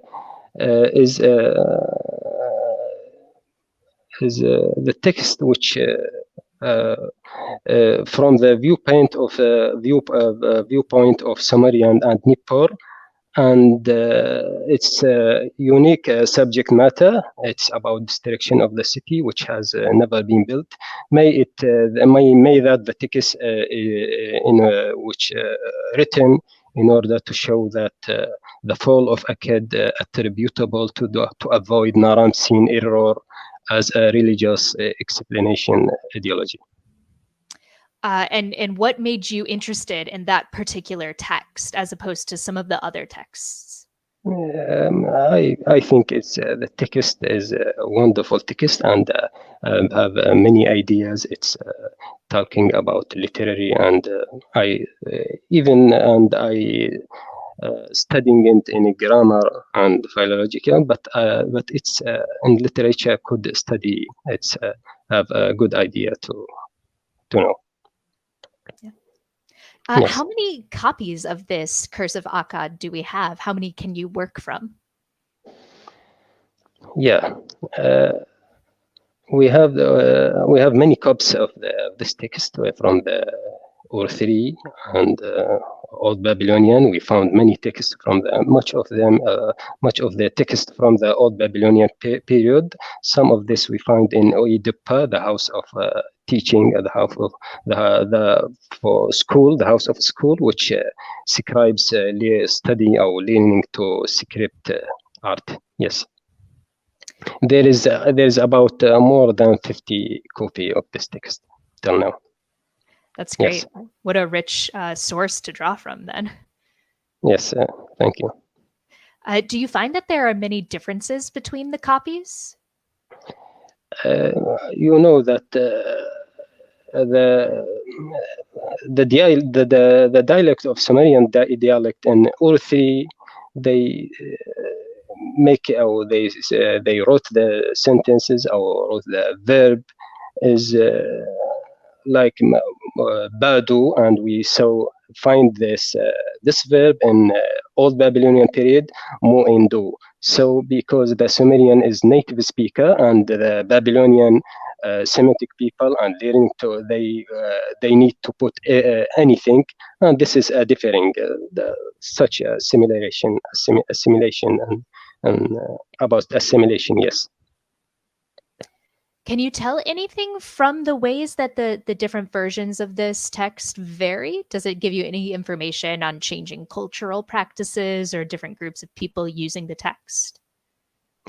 Yes, and if you know that an Arabic scholar, we are in the beginning about in Sumerian language, differ from the Akkadian. Akkadian is similar to Arabic. So in Sumerian and Arabic scholar, we are in the beginning, and this is a rich text in grammar and in literary. Yes. We have another question from the audience. Are all of the copies available to you in Iraq, or will you have to travel to get access to them? Yes, because the text is, I find the text Cooper is in the book of Cooper, and I find it in CDLI, many of the text. But my problem is I'd like to work with someone or some scholar in Sumerian language. I have to, and I benefit for external experience. You know that the field of Sumerian grammar, I see that we are, as an Iraqi scholar, are still in the beginning. Yes. Yeah, absolutely. Yes. Can you talk a little bit about what CDLI is? CDLI is a site, electric site, and it's a wide site and very help to us in Assyriology.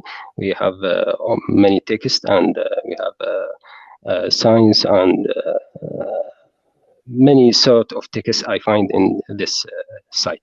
Yes. Yeah, it's a great tool for anyone interested in the subject matter. Yes. Can you talk a little bit about how your research will help both in contributing to scholarship on this text in particular, but also on the languages in general? Yes, it's useful as I make this study in Arabic. It's so useful to Arabic scholar, and will study in this is will be in new studying is we have transliteration, but I will make the transcription, and I will study the grammar of the text, and that is very interesting. Yes. Previous translations have primarily been in English, is that correct? Yes, there's many previous transliteration. Grammar make good transliteration, and Cooper and even Ettinger made a wonderful study about review of the transliteration or translation of this text. Yes. Yeah, I think having an Iraqi Arabic translation and full study of this text is a great opportunity in making it more. Yes, yes. Even though I don't saw the Iraqi translation or Arabic translation is don't find a complete translation. There is some translation, but not complete, and have some mistakes. Yes.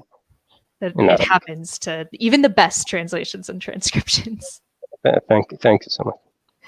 Can you talk a little bit about the differences between translating and transcribing, and the different processes of taking an actual tablet into a modern colloquial language?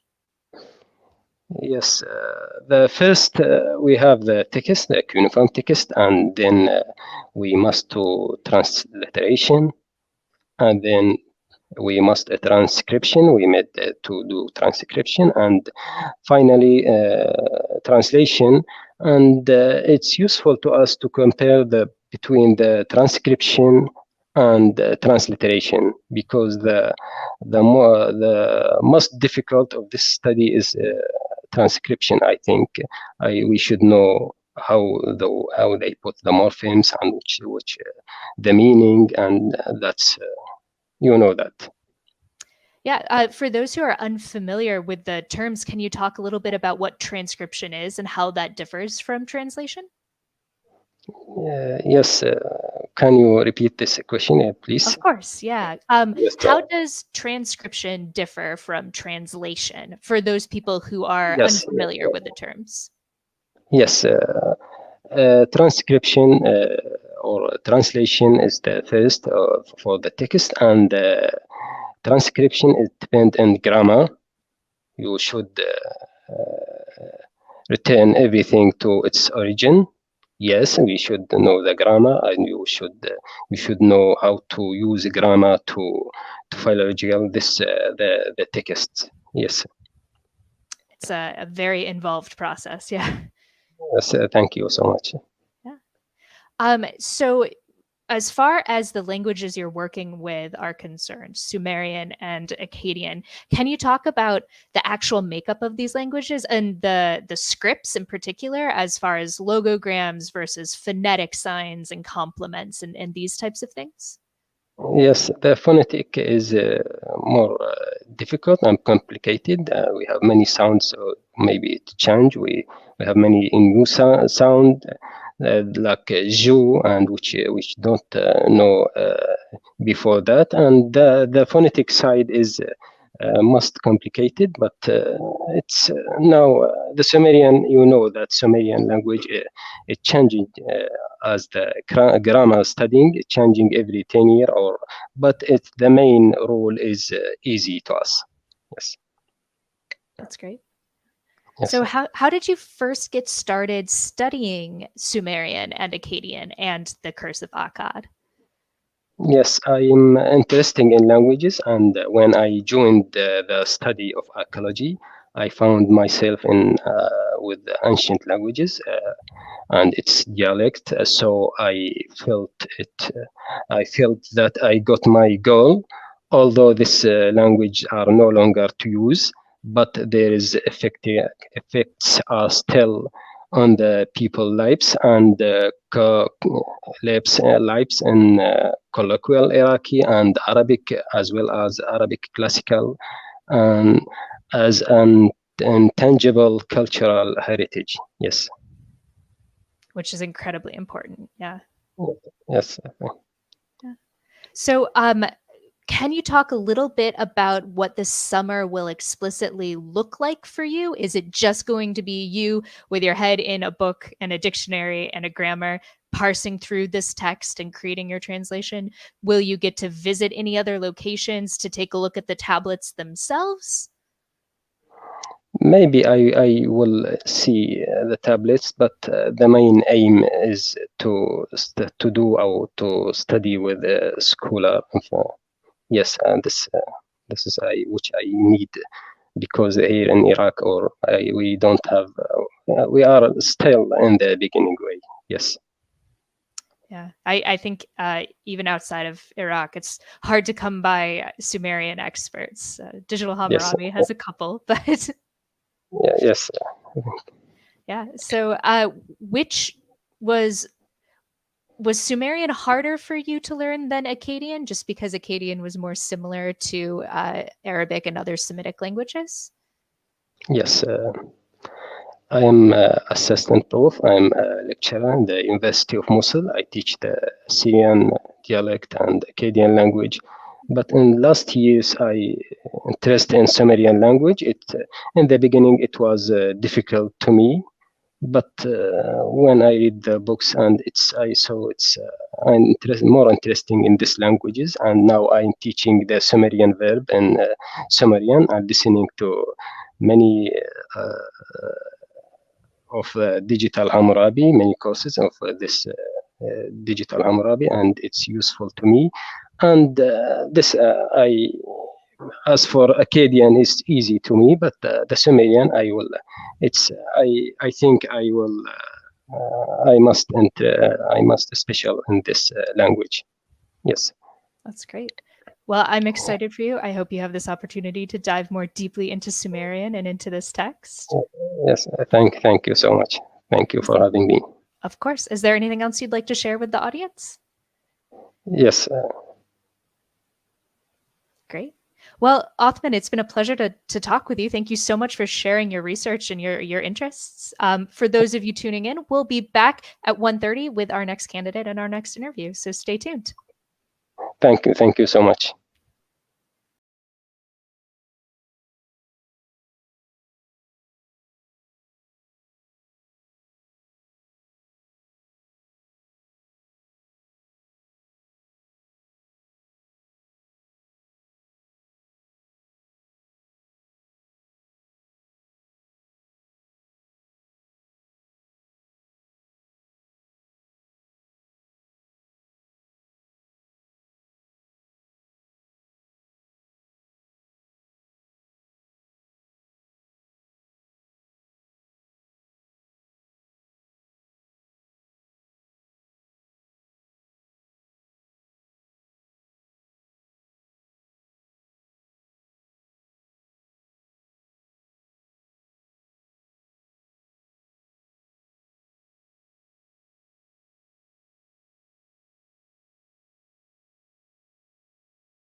Hi, everyone. Welcome back.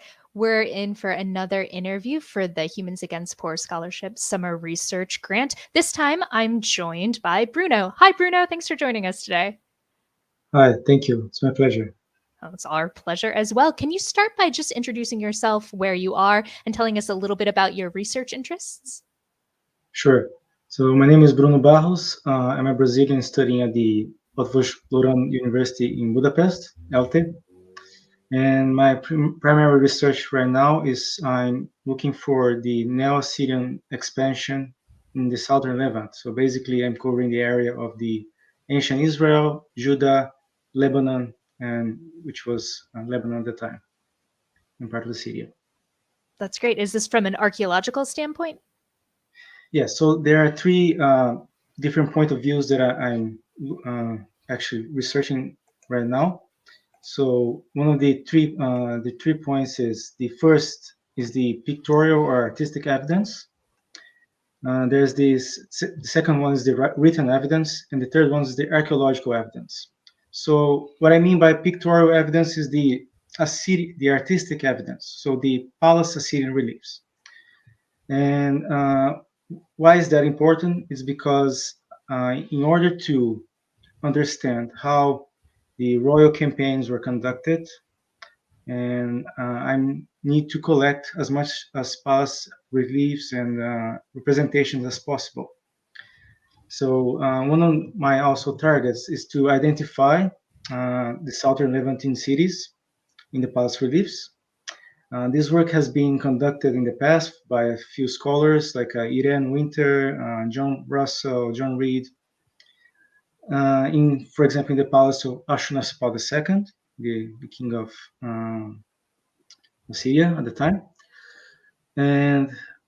But in this case, there was what we call a standard inscription in the palace reliefs. And because of the standard inscription, the identification of some palace reliefs are hypothetical. We can identify them based on the landscape, based on the royal inscriptions, because they go side by side. But the standard inscription basically introduces the titles of the kings, the epithets of the king, and gives a brief summary about the geographical regions that the king has conducted a campaign, but that's all. So it doesn't give the exact evidence or the exact details. Later on the palace of, for example, of Sennacherib, we can find the epigraphs. So epigraphs are basically some captions that the ancient kings used in the Nelson Palace reliefs to identify the cities that were present. But unfortunately, many of those epigraphs, they are not present today because of course, during the time and the circumstances, some palaces were burned to the ground, some palaces were still a little bit preserved, but unfortunately, it didn't last through time. Still, in the palace of Sennacherib, we're able to identify, of course, the inscription, the so famous inscription of the Lachish reliefs. And based on the Lachish reliefs, we can reconstruct much of these other Palace Assyrian reliefs that represented, for example, ancient Phoenicians, so Tyre, Sidon, some other cities in Israel as well. So that's also possible. And this work also has been conducted by a few scholars in the past as well. But however, many rooms, they have not been excavated, or they have been excavated. But the thing is, they haven't made any drawings about these rooms. So we can find, however, some notes on Layard's books. So Layard, what I mean is Austin Layard. He was the first archaeologist that actually, he was an amateur archaeologist. He wasn't the first archaeologist to start digging in ancient Iraq. And he, of course, was conducting much of the excavations at the time. And in some of his notebooks, we are able to identify some notes that, of course, we don't have the drawings, but some reliefs that were described in those notes were apparently demonstrate more sieges, on which is available in the evidence that we have. So my work in this first part of the project is to combine the evidence from the notebooks of Layard, to combine the evidence of landscape, and of course use, for example, the Lachish reliefs to identify another rooms that haven't been identified yet. and try to combine with the written evidence, and in that comes the second part. So basically, the written evidence are the cuneiform sources, the royal accounts, royal inscriptions, and these provide detailed information about the westward expansion of the Assyrians. Other type of written evidence is the Old Testament that reflect also the Assyrian campaigns. Of course, the royal inscriptions and the Assyrian campaigns, the royal inscriptions and the Old Testament text, they sometimes give basically almost the same description as we can find, for example, in the siege of Lachish, but they have, of course, different ideological points of view. So the biblical author, he's looking for the divine attribute, or why the Assyrians lost based on the divine punishment of the Hebrew God. And the Assyrians, of course, they have a different ideology, and of course they were never defeated on their royal inscriptions. They are always going forward and destroying everything, and also that is also reflected on the palace Assyrian reliefs, because they never lose any battles on the palace reliefs. So this is a propaganda that they were much used to in the past. So the first one is the artistic or pictorial evidence. The second is the written evidence, which I think is the most are the most sources available for us, comes from the written evidence. But the third aspect, and that's what I think my work can bring some new approaches. I'm going to explore more also the archaeological aspects of these southern Levant, the expansion into the southern Levant by the Assyrians. So, for example, there are some concepts in scholar fields. So, for example, in the past, they believed that the Phoenicians, they started the colonization of the West, for example, North Africa, Cyprus, Greece, and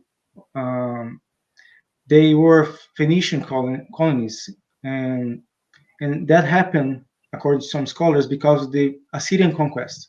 So the Assyrians were coming to the West, and the Phoenicians were afraid because the big impacts that are going to happen to them, and they decided to leave Phoenicia and move to the West, to North Africa, and establish colonies there.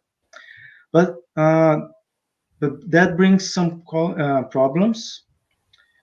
And later, there's a new approach, basically, which says that the Phoenicians left Phoenicia after the Assyrian Empire, because Assyrians were not parasites. So they're not coming just to destroy, but they're also, that was a relationship of symbiosis between the Assyrians and the Phoenicians.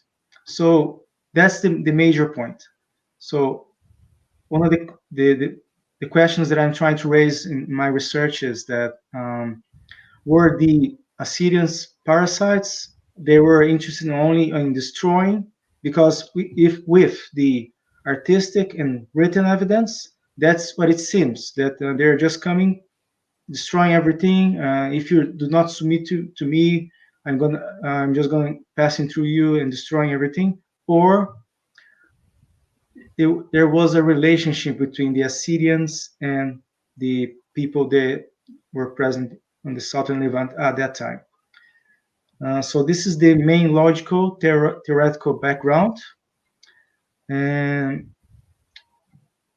yeah, so basically that's it. And one of the also things that I'm also looking for is, for example, through the archaeological record, we can notice that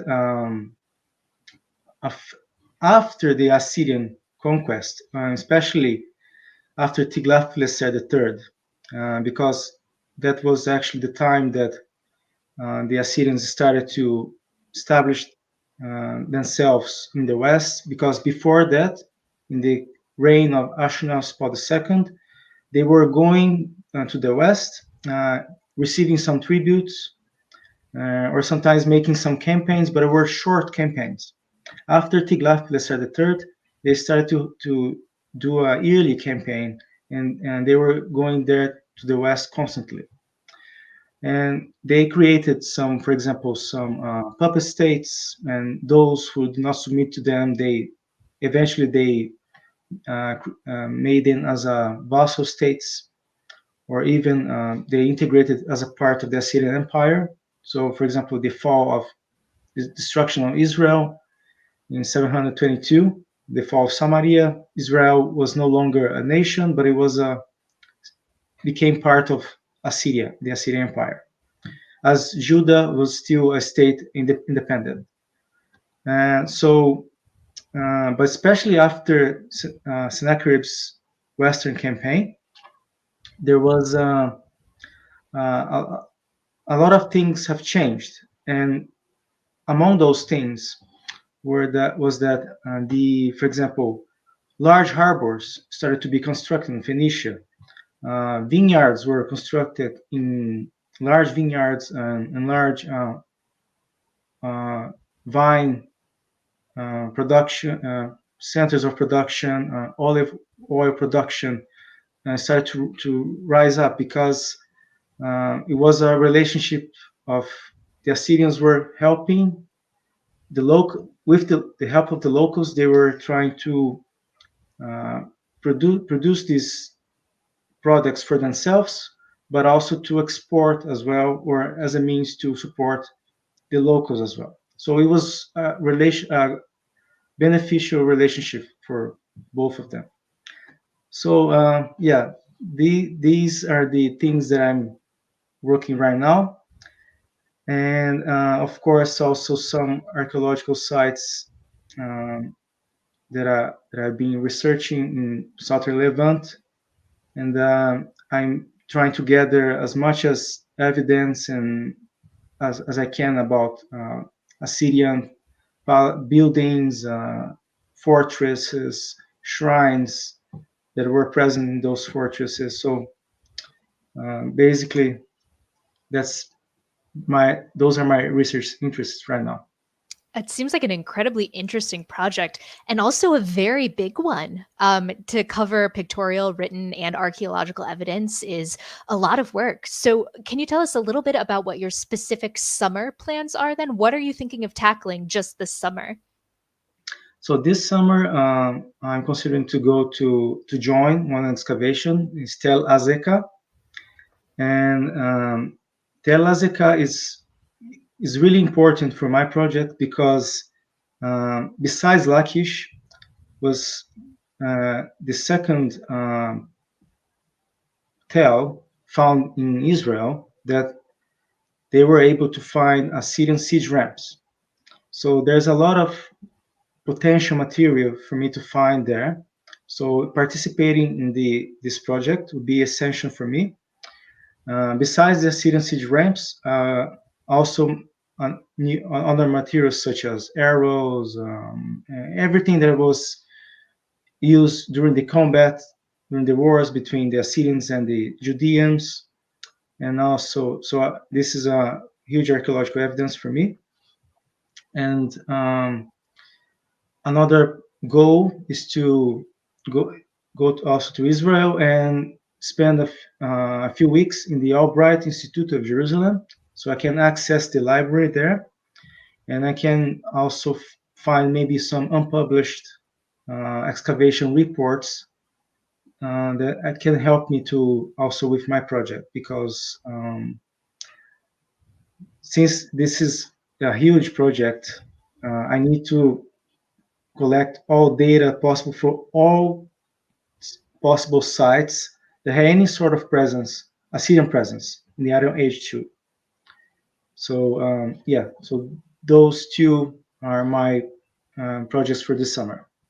It's a great starting point for this project. You mentioned Layard earlier as a source of one of the earliest archaeological excavations of this area, or written records of this area. Can you talk a little bit about this sort of history of the field? I think Layard was writing in like the 1800s. Is that right? Yes. So Layard was he was a British diplomat, and he started to adventure himself in Iraq in the 19th century, and he basically started to dig in Nimrud. So he found the palace of Ashurnasirpal II, and at the same time, there was a French explorer called Paul-Émile Botta, and he found the site of he discovered the site of Khorsabad, which Sargon II established his palace. And basically, Khorsabad is only one period site because it was established by Sargon II, but later his son Sennacherib moved back to Nineveh. So Layard, he was besides excavating in the site of Nimrud, he also excavated in the site of Nineveh, and he focused much about in the southwest palace of Sennacherib, where he drew. Besides helping the locals with the excavation, he also had some assistance, and they were able to, because at that time, of course, they didn't have cameras, or photography was in its infancy, so they had to make the records by drawing. So much of what we have today that are not present, for example, in the British Museum or in other museums in Europe or United States or even in Iraq, many of those palace reliefs, they are known to us by these drawings from Layard. And unfortunately, Layard also, some reliefs he just didn't bother to make the drawings. So unfortunately, we just have the notes. There's some descriptions, and potentially, I have, of course, been reading some of those notes, and he is also identified in some of those unknown reliefs to us that the garments, the dressings, and the landscape of some reliefs looked like similar to those that we can portray in Phoenicia or portrayed in Lachish. So we have some potential sieges that might be related to the expansion in the South Levant that we still, unfortunately, we don't have available to us today. It's great. It's such an interesting resource because it itself is a sort of historical source that you're using to describe the history of this place. Very interesting. We have a question from the audience about the exports that you described, and do we have any evidence for these exports? And I'd like to tie that into a larger question, which is what sort of archaeological evidence are you looking for these different theories for Phoenician involvement that you describe? Okay, so the archaeological evidence, for example, I can give the site of Ekron. So the site of Ekron, for example, we know that we have some wine production centers. They were established in the Iron Age too, before the invasion of Sennacherib, for example, but they were expanded, significantly expanded after the established of the Assyrian kings. So, which means that from this point of view, the presence of the Assyrians, although we're still not, let's say, was still a vassal state, but the presence of the Assyrians helped with the economy, not only for themselves, but also for the locals. So it was like I said before, it was a mutual benefit relationship. And the second question, I'm sorry. It's just about what sorts of archaeological evidence you find to support the different Phoenician involvement theories that you described. Yeah.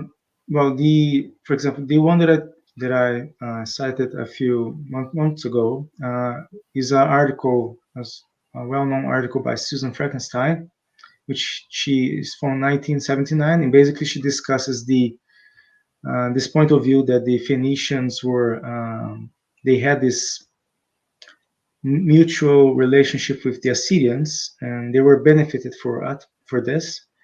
But the thing is, we still have, although we have evidence from sites, different sites that are distant from each other, we don't have a comprehensive work that which we map each one of those sites and try to create a relationship between all of those sites. All we have is evidence, isolate evidence from a few sites in Phoenicia, a few sites in Judah, a few sites in Israel, and the Gaza Strip. But we don't have a comprehensive work that deals with all those sites together and try to establish what exactly was the nature or was the impact of the Assyrians into the southern Levant at that time. So, and that's why I'm spending my time looking for those answers right now. So you can become that source, the one definitive guide. Let's hope so. Yeah. Well, this sounds like such a fascinating project. Are there any other aspects of it that you're hoping to share with our audience before we wrap up for today? Well, I believe that besides of course, the archaeological aspect that is really important, I think one of the things that I also hope to contribute is identify, for example, I have been working in a parallel article right now, and which we might have evidence for. We don't have this evidence in the written sources, so royal inscriptions and even royal campaigns, but maybe with the combined of the pictorial evidence, the royal inscriptions, and also the limu, which, and for the audience who doesn't, limu were the generals who were in charge by each year by the king of the Assyria for a certain region. And they recorded some campaigns that we cannot know from the royal inscriptions, from the royal campaigns, some campaigns that were conducted.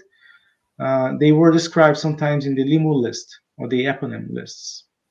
So if combining this pictorial evidence and those notes that were also from Layard,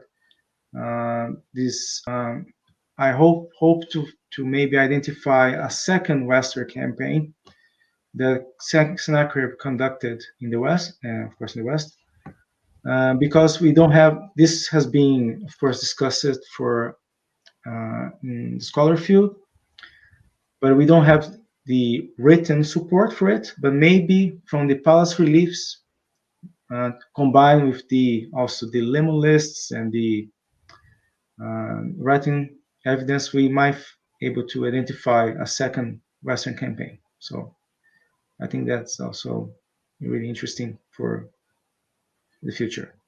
Yeah, that would be incredibly exciting if you would be able to do that.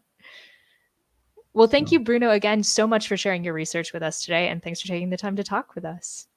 Okay, thank you. My pleasure. Yeah. For the rest of you, we'll be back at 2:00 for our final interview of the day and our final Assyriology interview for today. So thanks again for tuning in, and we'll see you in a couple of minutes.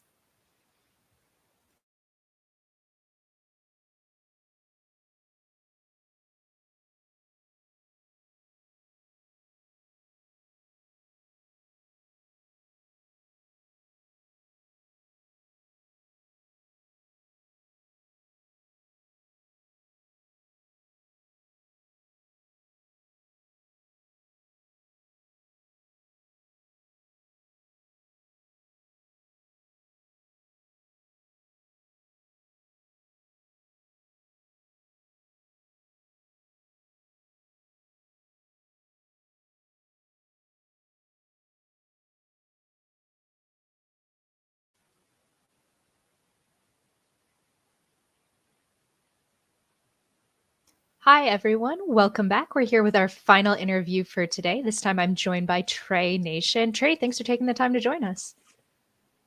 Yeah, thanks for having me. It's exciting. Our pleasure. Can you start by introducing yourself, where you are, and telling us a little bit about your research interests? Sure, absolutely. I'm Trey Nation. I am a PhD student at Harvard right now, although I'm actually in Pittsburgh. It's where my family is, and I'm in the dissertation stage, so I'm not needing to be around as often, but I'd love to tell you a little bit about my research. I'm going to pull up my notes here because otherwise I'll go too long because I will get very excited. I think in the broadest sense, my interest is religion in the ancient world, but perhaps not religion in the way it is sometimes studied in the sense of mythologies or hymns or even rituals, but very much lived religion.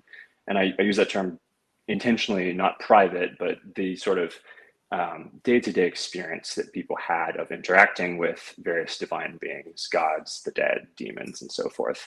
My own personal study is often called the Old Assyrian period in my field, and that can be a little misleading because the Middle and NeoAsylum periods are actually its kingdoms and empires, and the Assyrians as much more as people tend to know them as conquerors. In the Old Assyrian period, it's really a city-state. It's driven by trade, has a representative government as well as a king, and the trade was bringing tin and textiles from the south in Babylonia up to the hometown, which is on the Tigris in modern northern day Iraq, called Assur. And they would take this by donkey load out to modern day Turkey in Anatolia, a site called Kanesh. And it was so wildly profitable at the beginning of the second millennium BCE that a whole generation of these merchants just up and moved to Anatolia because they could administrate the trade better. They were making a ton of money. They left oftentimes families behind, wives, children, business partners.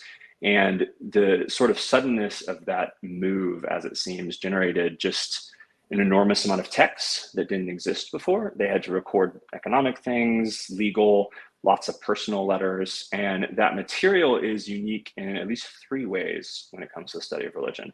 One is the people. These merchants are not affiliated with state or with temple in the way that we traditionally think of. They were certainly not scribes. Writing was a tool for them, not a lifestyle, if you will. And being able to view those sorts of people's lives in infinite detail is unusual in the ancient world. In addition to that, though, it's extremely intimate because most of the texts, even though the trade happened for hundreds of years, date from about 30 years, about 24,000 cuneiform tablets, mostly from a 30-year window of just a few individuals. So you can imagine it's extremely dense, and it allows for really intimate pictures of people's daily lives, including their interactions with gods, demons, and the dead. These are not texts, they're not hymns, they're not rituals, they're not mythology, they're documents of practice, meaning daily things, but they include private letters between, say, husbands and wives, sometimes even slaves and masters. Voices you don't normally hear that much of in the ancient world are very amplified in this corpus, which is exciting. And so for me, my research question is to sort of ask, how is it that these gods, demons, the dead who are buried under your floor, how do they interact, perhaps not in a prosaic way, but at least in a regular way with humans? How do they engage each other? And how do these interactions sort of shape social institutions? Because you can't really understand their institutions unless you sort of sit in their place where there are both human and divine actors who work together and coordinate and things like that. And to end, just to sort of give you a taste of it, sort of micro-historical things you can do with this corpus. One example that is a fun one is there's a merchant named Pushukain. He's moved from hometown in Assur over to modern-day Turkey in the site of Kanesh, and he did something that was very common. He went probably to the temple and he took a loan from the god Assur directly. This money was taken as capital. They traded it. It's called Nikribum, and eventually paid it back, presumably with interest, but also with promised votive offerings. So they'd say, well, I'll make a gold statuette, for example, and give it to the temple. Well, Pushukain had been using this apparently for quite a while. Many of the merchants seemed like they were loath to pay it back because it's a significant reduction in their capital for the trade. And he gets a letter, which we have, several letters actually, from his sister, Tarishmatum, who's living back in the hometown in Assur. as well as a woman named Balatum is probably his niece. And first she tells him that Balatum has become sick because the spirits of the dead who live in the floor below the house, along with the demons, are plaguing the house. They've made Balatum sick. They're really making their lives miserable. And it's because Pushukin has not paid back his loan from Asur yet. There's a series of these letters. They're very distraught, lots of pleading to send the money. Eventually, Tarish Maltum goes and visits a female seeress who tells her that it's because of this outstanding loan from Asur. The children get sick. The family god, every family has a associated god, starts tormenting the family. So she continues begging, and eventually Pushukin doesn't, it seems, fulfill these obligations because they get better. And little sort of anecdotes like that put together from lots of texts into a cohesive narrative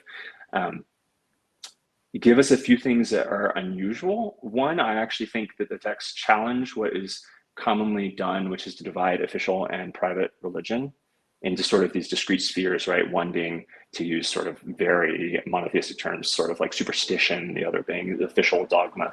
But in fact, it's a fairly seamless chain, at least as we can see it in the Old Assyrian material. So the merchants never speak of the temple when they talk of their loans. It's always that Asur or Shamash or these various gods loaned me money.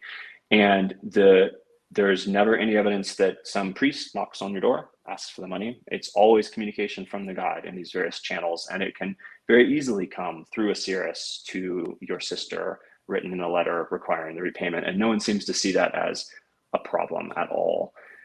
So this is a sort of unique opportunity to look at those really discrete interactions between God and human, and not just in the context of ritual, but really daily life. And I think it provides opportunities that are unusual, to say the least. There's so much more I could say about that, but I'm pretty passionate about it, and I'd love to answer any questions as well. Yeah, well, hopefully we'll give you a chance to dive deeper in. I definitely have some questions, but before I get into those, I just want to ask, it's an incredibly interesting topic. It's also a big topic. So what are your specific summer plans then, and how can HAPS funding help with the summer portion of this project? Yep, of course. Yeah, so there's obviously many parts of the project, many avenues of study, some of which I've already done and some of which are still to do.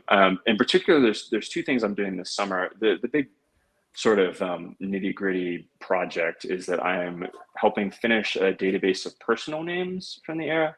So those who have familiarity with cuneiform cultures, Mesopotamia, Assyrians, and Babylonians will know that many of the names have God's names within the name. So it's often a sentence, so something like Shamash has given or something like that. And there's always been discussion about exactly how they might choose those names. Perhaps they have some personal devotion to the gods in the naming, things like that. My material is unusual in that because of, as I already said, it's intimacy. We have several family groups where we know what their family god is, and then we have tons of individuals connected to that family with their names. So it's a nice testing ground for a lot of the theories about naming conventions and why they choose what they do. But it requires a lot of frankly, just kind of database work, recognizing the names, making numbers, doing statistical analysis. So I'm putting that together. It's perhaps in some ways a little boring, but it's very foundational to sort of the results I can draw.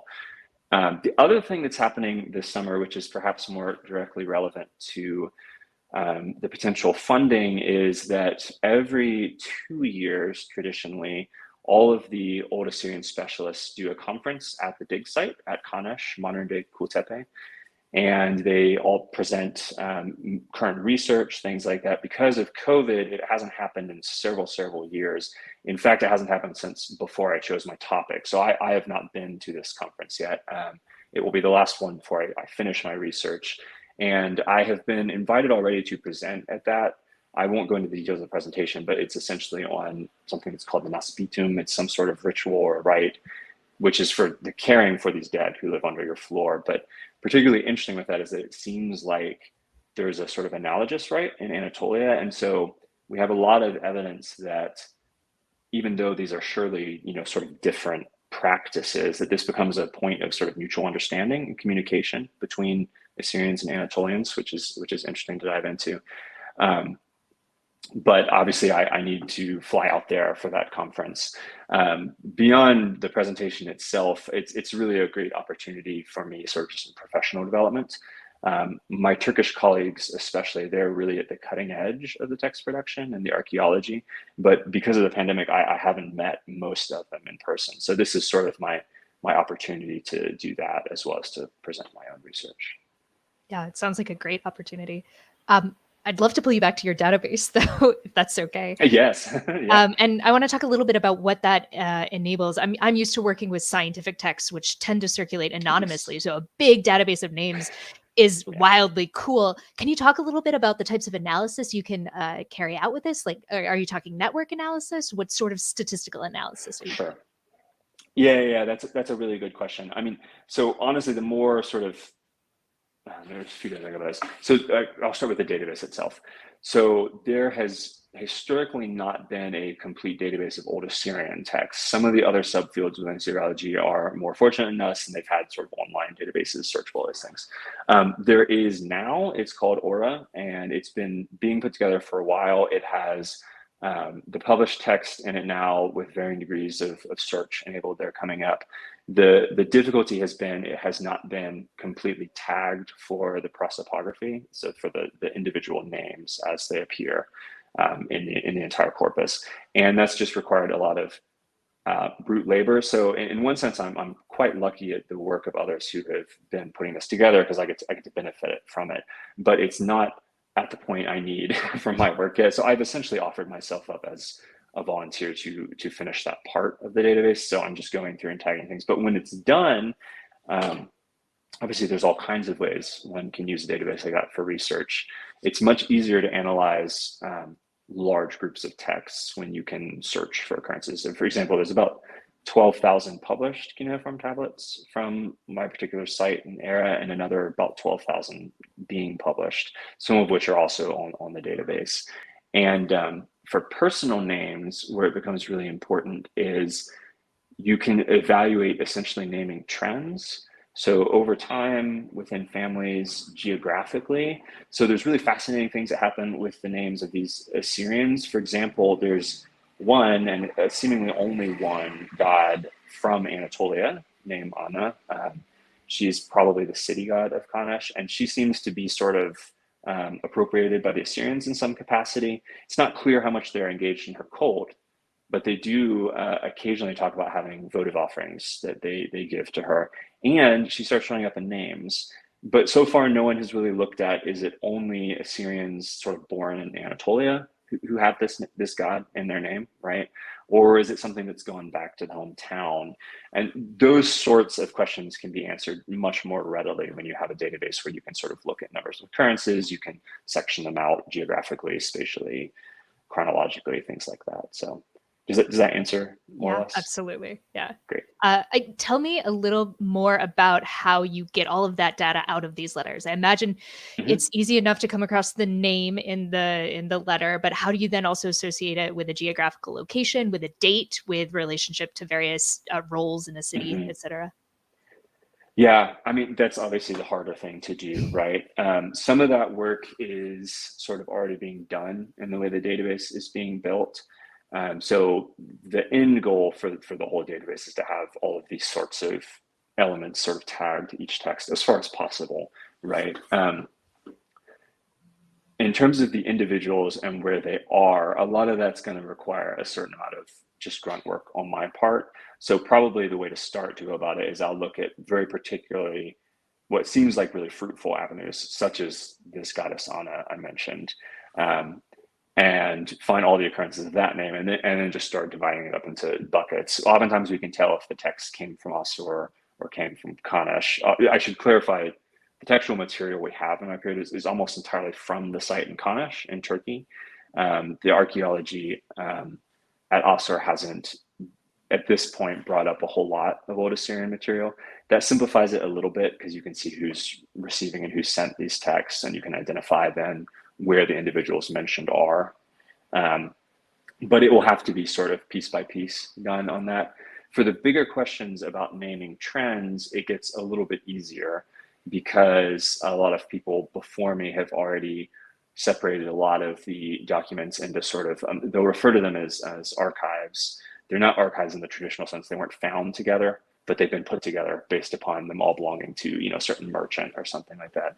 And that makes it much easier to sort of recognize all of these individuals are associated with the family of Anaya, for example, and then just take those texts and run an analysis of the names there. And actually, if you want my suspicion, it's that I don't think that the personal naming and the sort of family god are that connected, but there could very well be patterns that come out in this, which would raise more questions to follow up on, obviously. Yeah, that would be an incredibly interesting result from your study. Yeah, for sure. I want to talk a little bit more then about your research. There are a couple of points that I'm curious about, and if anyone listening is curious about other things, please submit your questions. I'm happy to ask them. The first thing I want to ask about is, what does it mean to take a loan from a god? Yeah, no, I know. I mean, it's a good question. We know of, oftentimes they're referred to as temple loans, which I think is appropriate. We know so many of the details are scant about what's happening in the hometown for Assyria particularly, but it seems like there are, well, for sure there are goods that are kept in the temple in some kind of capacity, as well as gold. But at least for Assur in the Old Assyrian period, so the beginning of the second millennium, it does not seem like the temple itself is sort of engaging directly in enterprise in the way that some temple households may in other times and places. Instead, as best we can tell, what happens is these loans where essentially capital is given. All of the merchants, when they first start out into trade and kind of become important merchants themselves rather than just handlers or associates, receive, it's essentially joint stock capital. A whole bunch of other merchants and creditors will each give a certain amount of gold to them, and that becomes their sort of starting capital. And there's often very, very long-term repayment sort of plans on this. So it can be a 30-year loan, for example. It seems quite possible that actually maybe gods sort of join in that, like they're members of your joint stock capital association. I don't think we can demonstrate that yet. Again, because the texts in the hometown are a little more hard to come by. We know more about what's happening in the field, but in the field, meaning like in Kanash, where they're doing this business, I believe I said this, but they never refer to any sort of temple mechanism. It's always quite straightforwardly that, I borrowed so much money from Shamash, I made these various promises, and they tend to, anytime you have an economic text where they're sending a letter and they're describing various amounts of silver in a shipment back to Assur, for example, they very carefully delineate which parts of that represent Ikribum, right? So they're keeping accounts essentially of what percentage of these goods sort of are those that were borrowed from the gods. And presumably that's because the mechanisms of repayment are very different. If you're defaulting on a loan to one of the officials in the hometown, they tell you, right? They lock up your house, for example, they hold it until you pay back.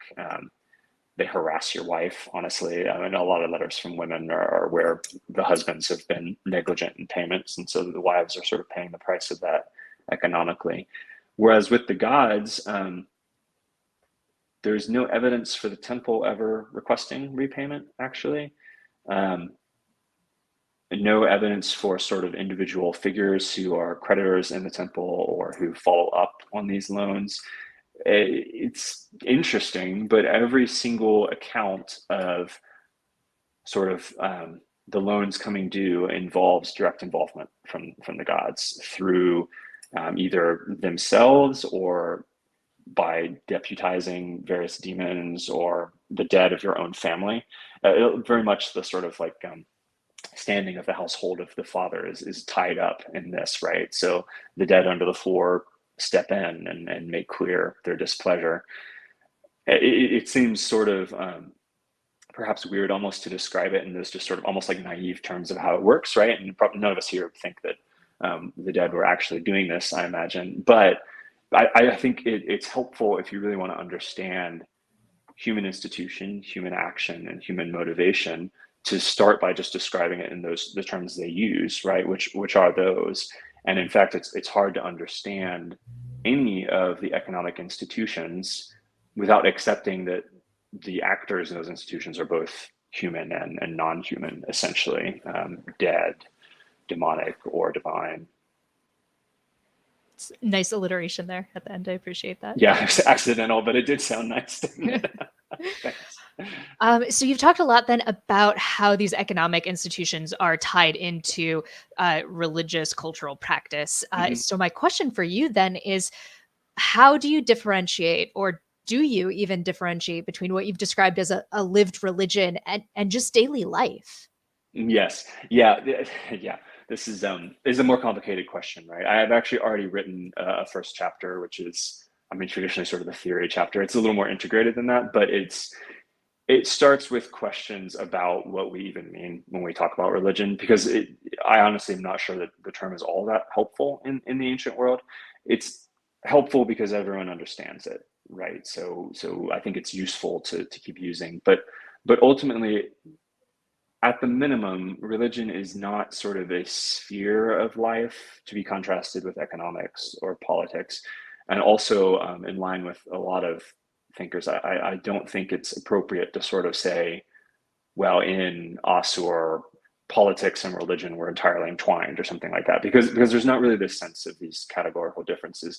And where that really comes out in terms of averting our own biases are that we tend to conceive of religion as being very internal. It sort of happens in the mind at the level of belief and faith, and then acting itself out in sort of really discrete ritual acts. So these sort of set aside sacred versus profane actions. But in fact, to me at least, when I'm working with this evidence, which is sort of a little closer to the ground in some ways than a lot of what we have, those distinctions seem to break down. Certainly there are times and places that are marked out for sort of special ritual action. But in fact, yeah, as you suggested, much daily normal action involves non-human social actors, to use kind of a laborious but I think helpful term to describe these other beings, because they're just sort of fully part of the community and how the community does its life and its work. Yeah, I think that's great. I study ancient science, so I run into a similar problem with how do we talk about science in this context? Yep. Actually, I won't get off on that tangent, but the distinction between the same problematization that has happened of the distinction between sort of nature and supernature in the field of science goes right back to the field of religion. They simply don't make the distinction, and so perhaps we should not either, right? When we get there. Which makes our study of it, I think, more interesting, but also more complex, surely. Yes, for sure. Well, this has been a fascinating conversation. Is there anything that I didn't touch on that you're super excited and you want to make sure you share with our audience before we say goodbye?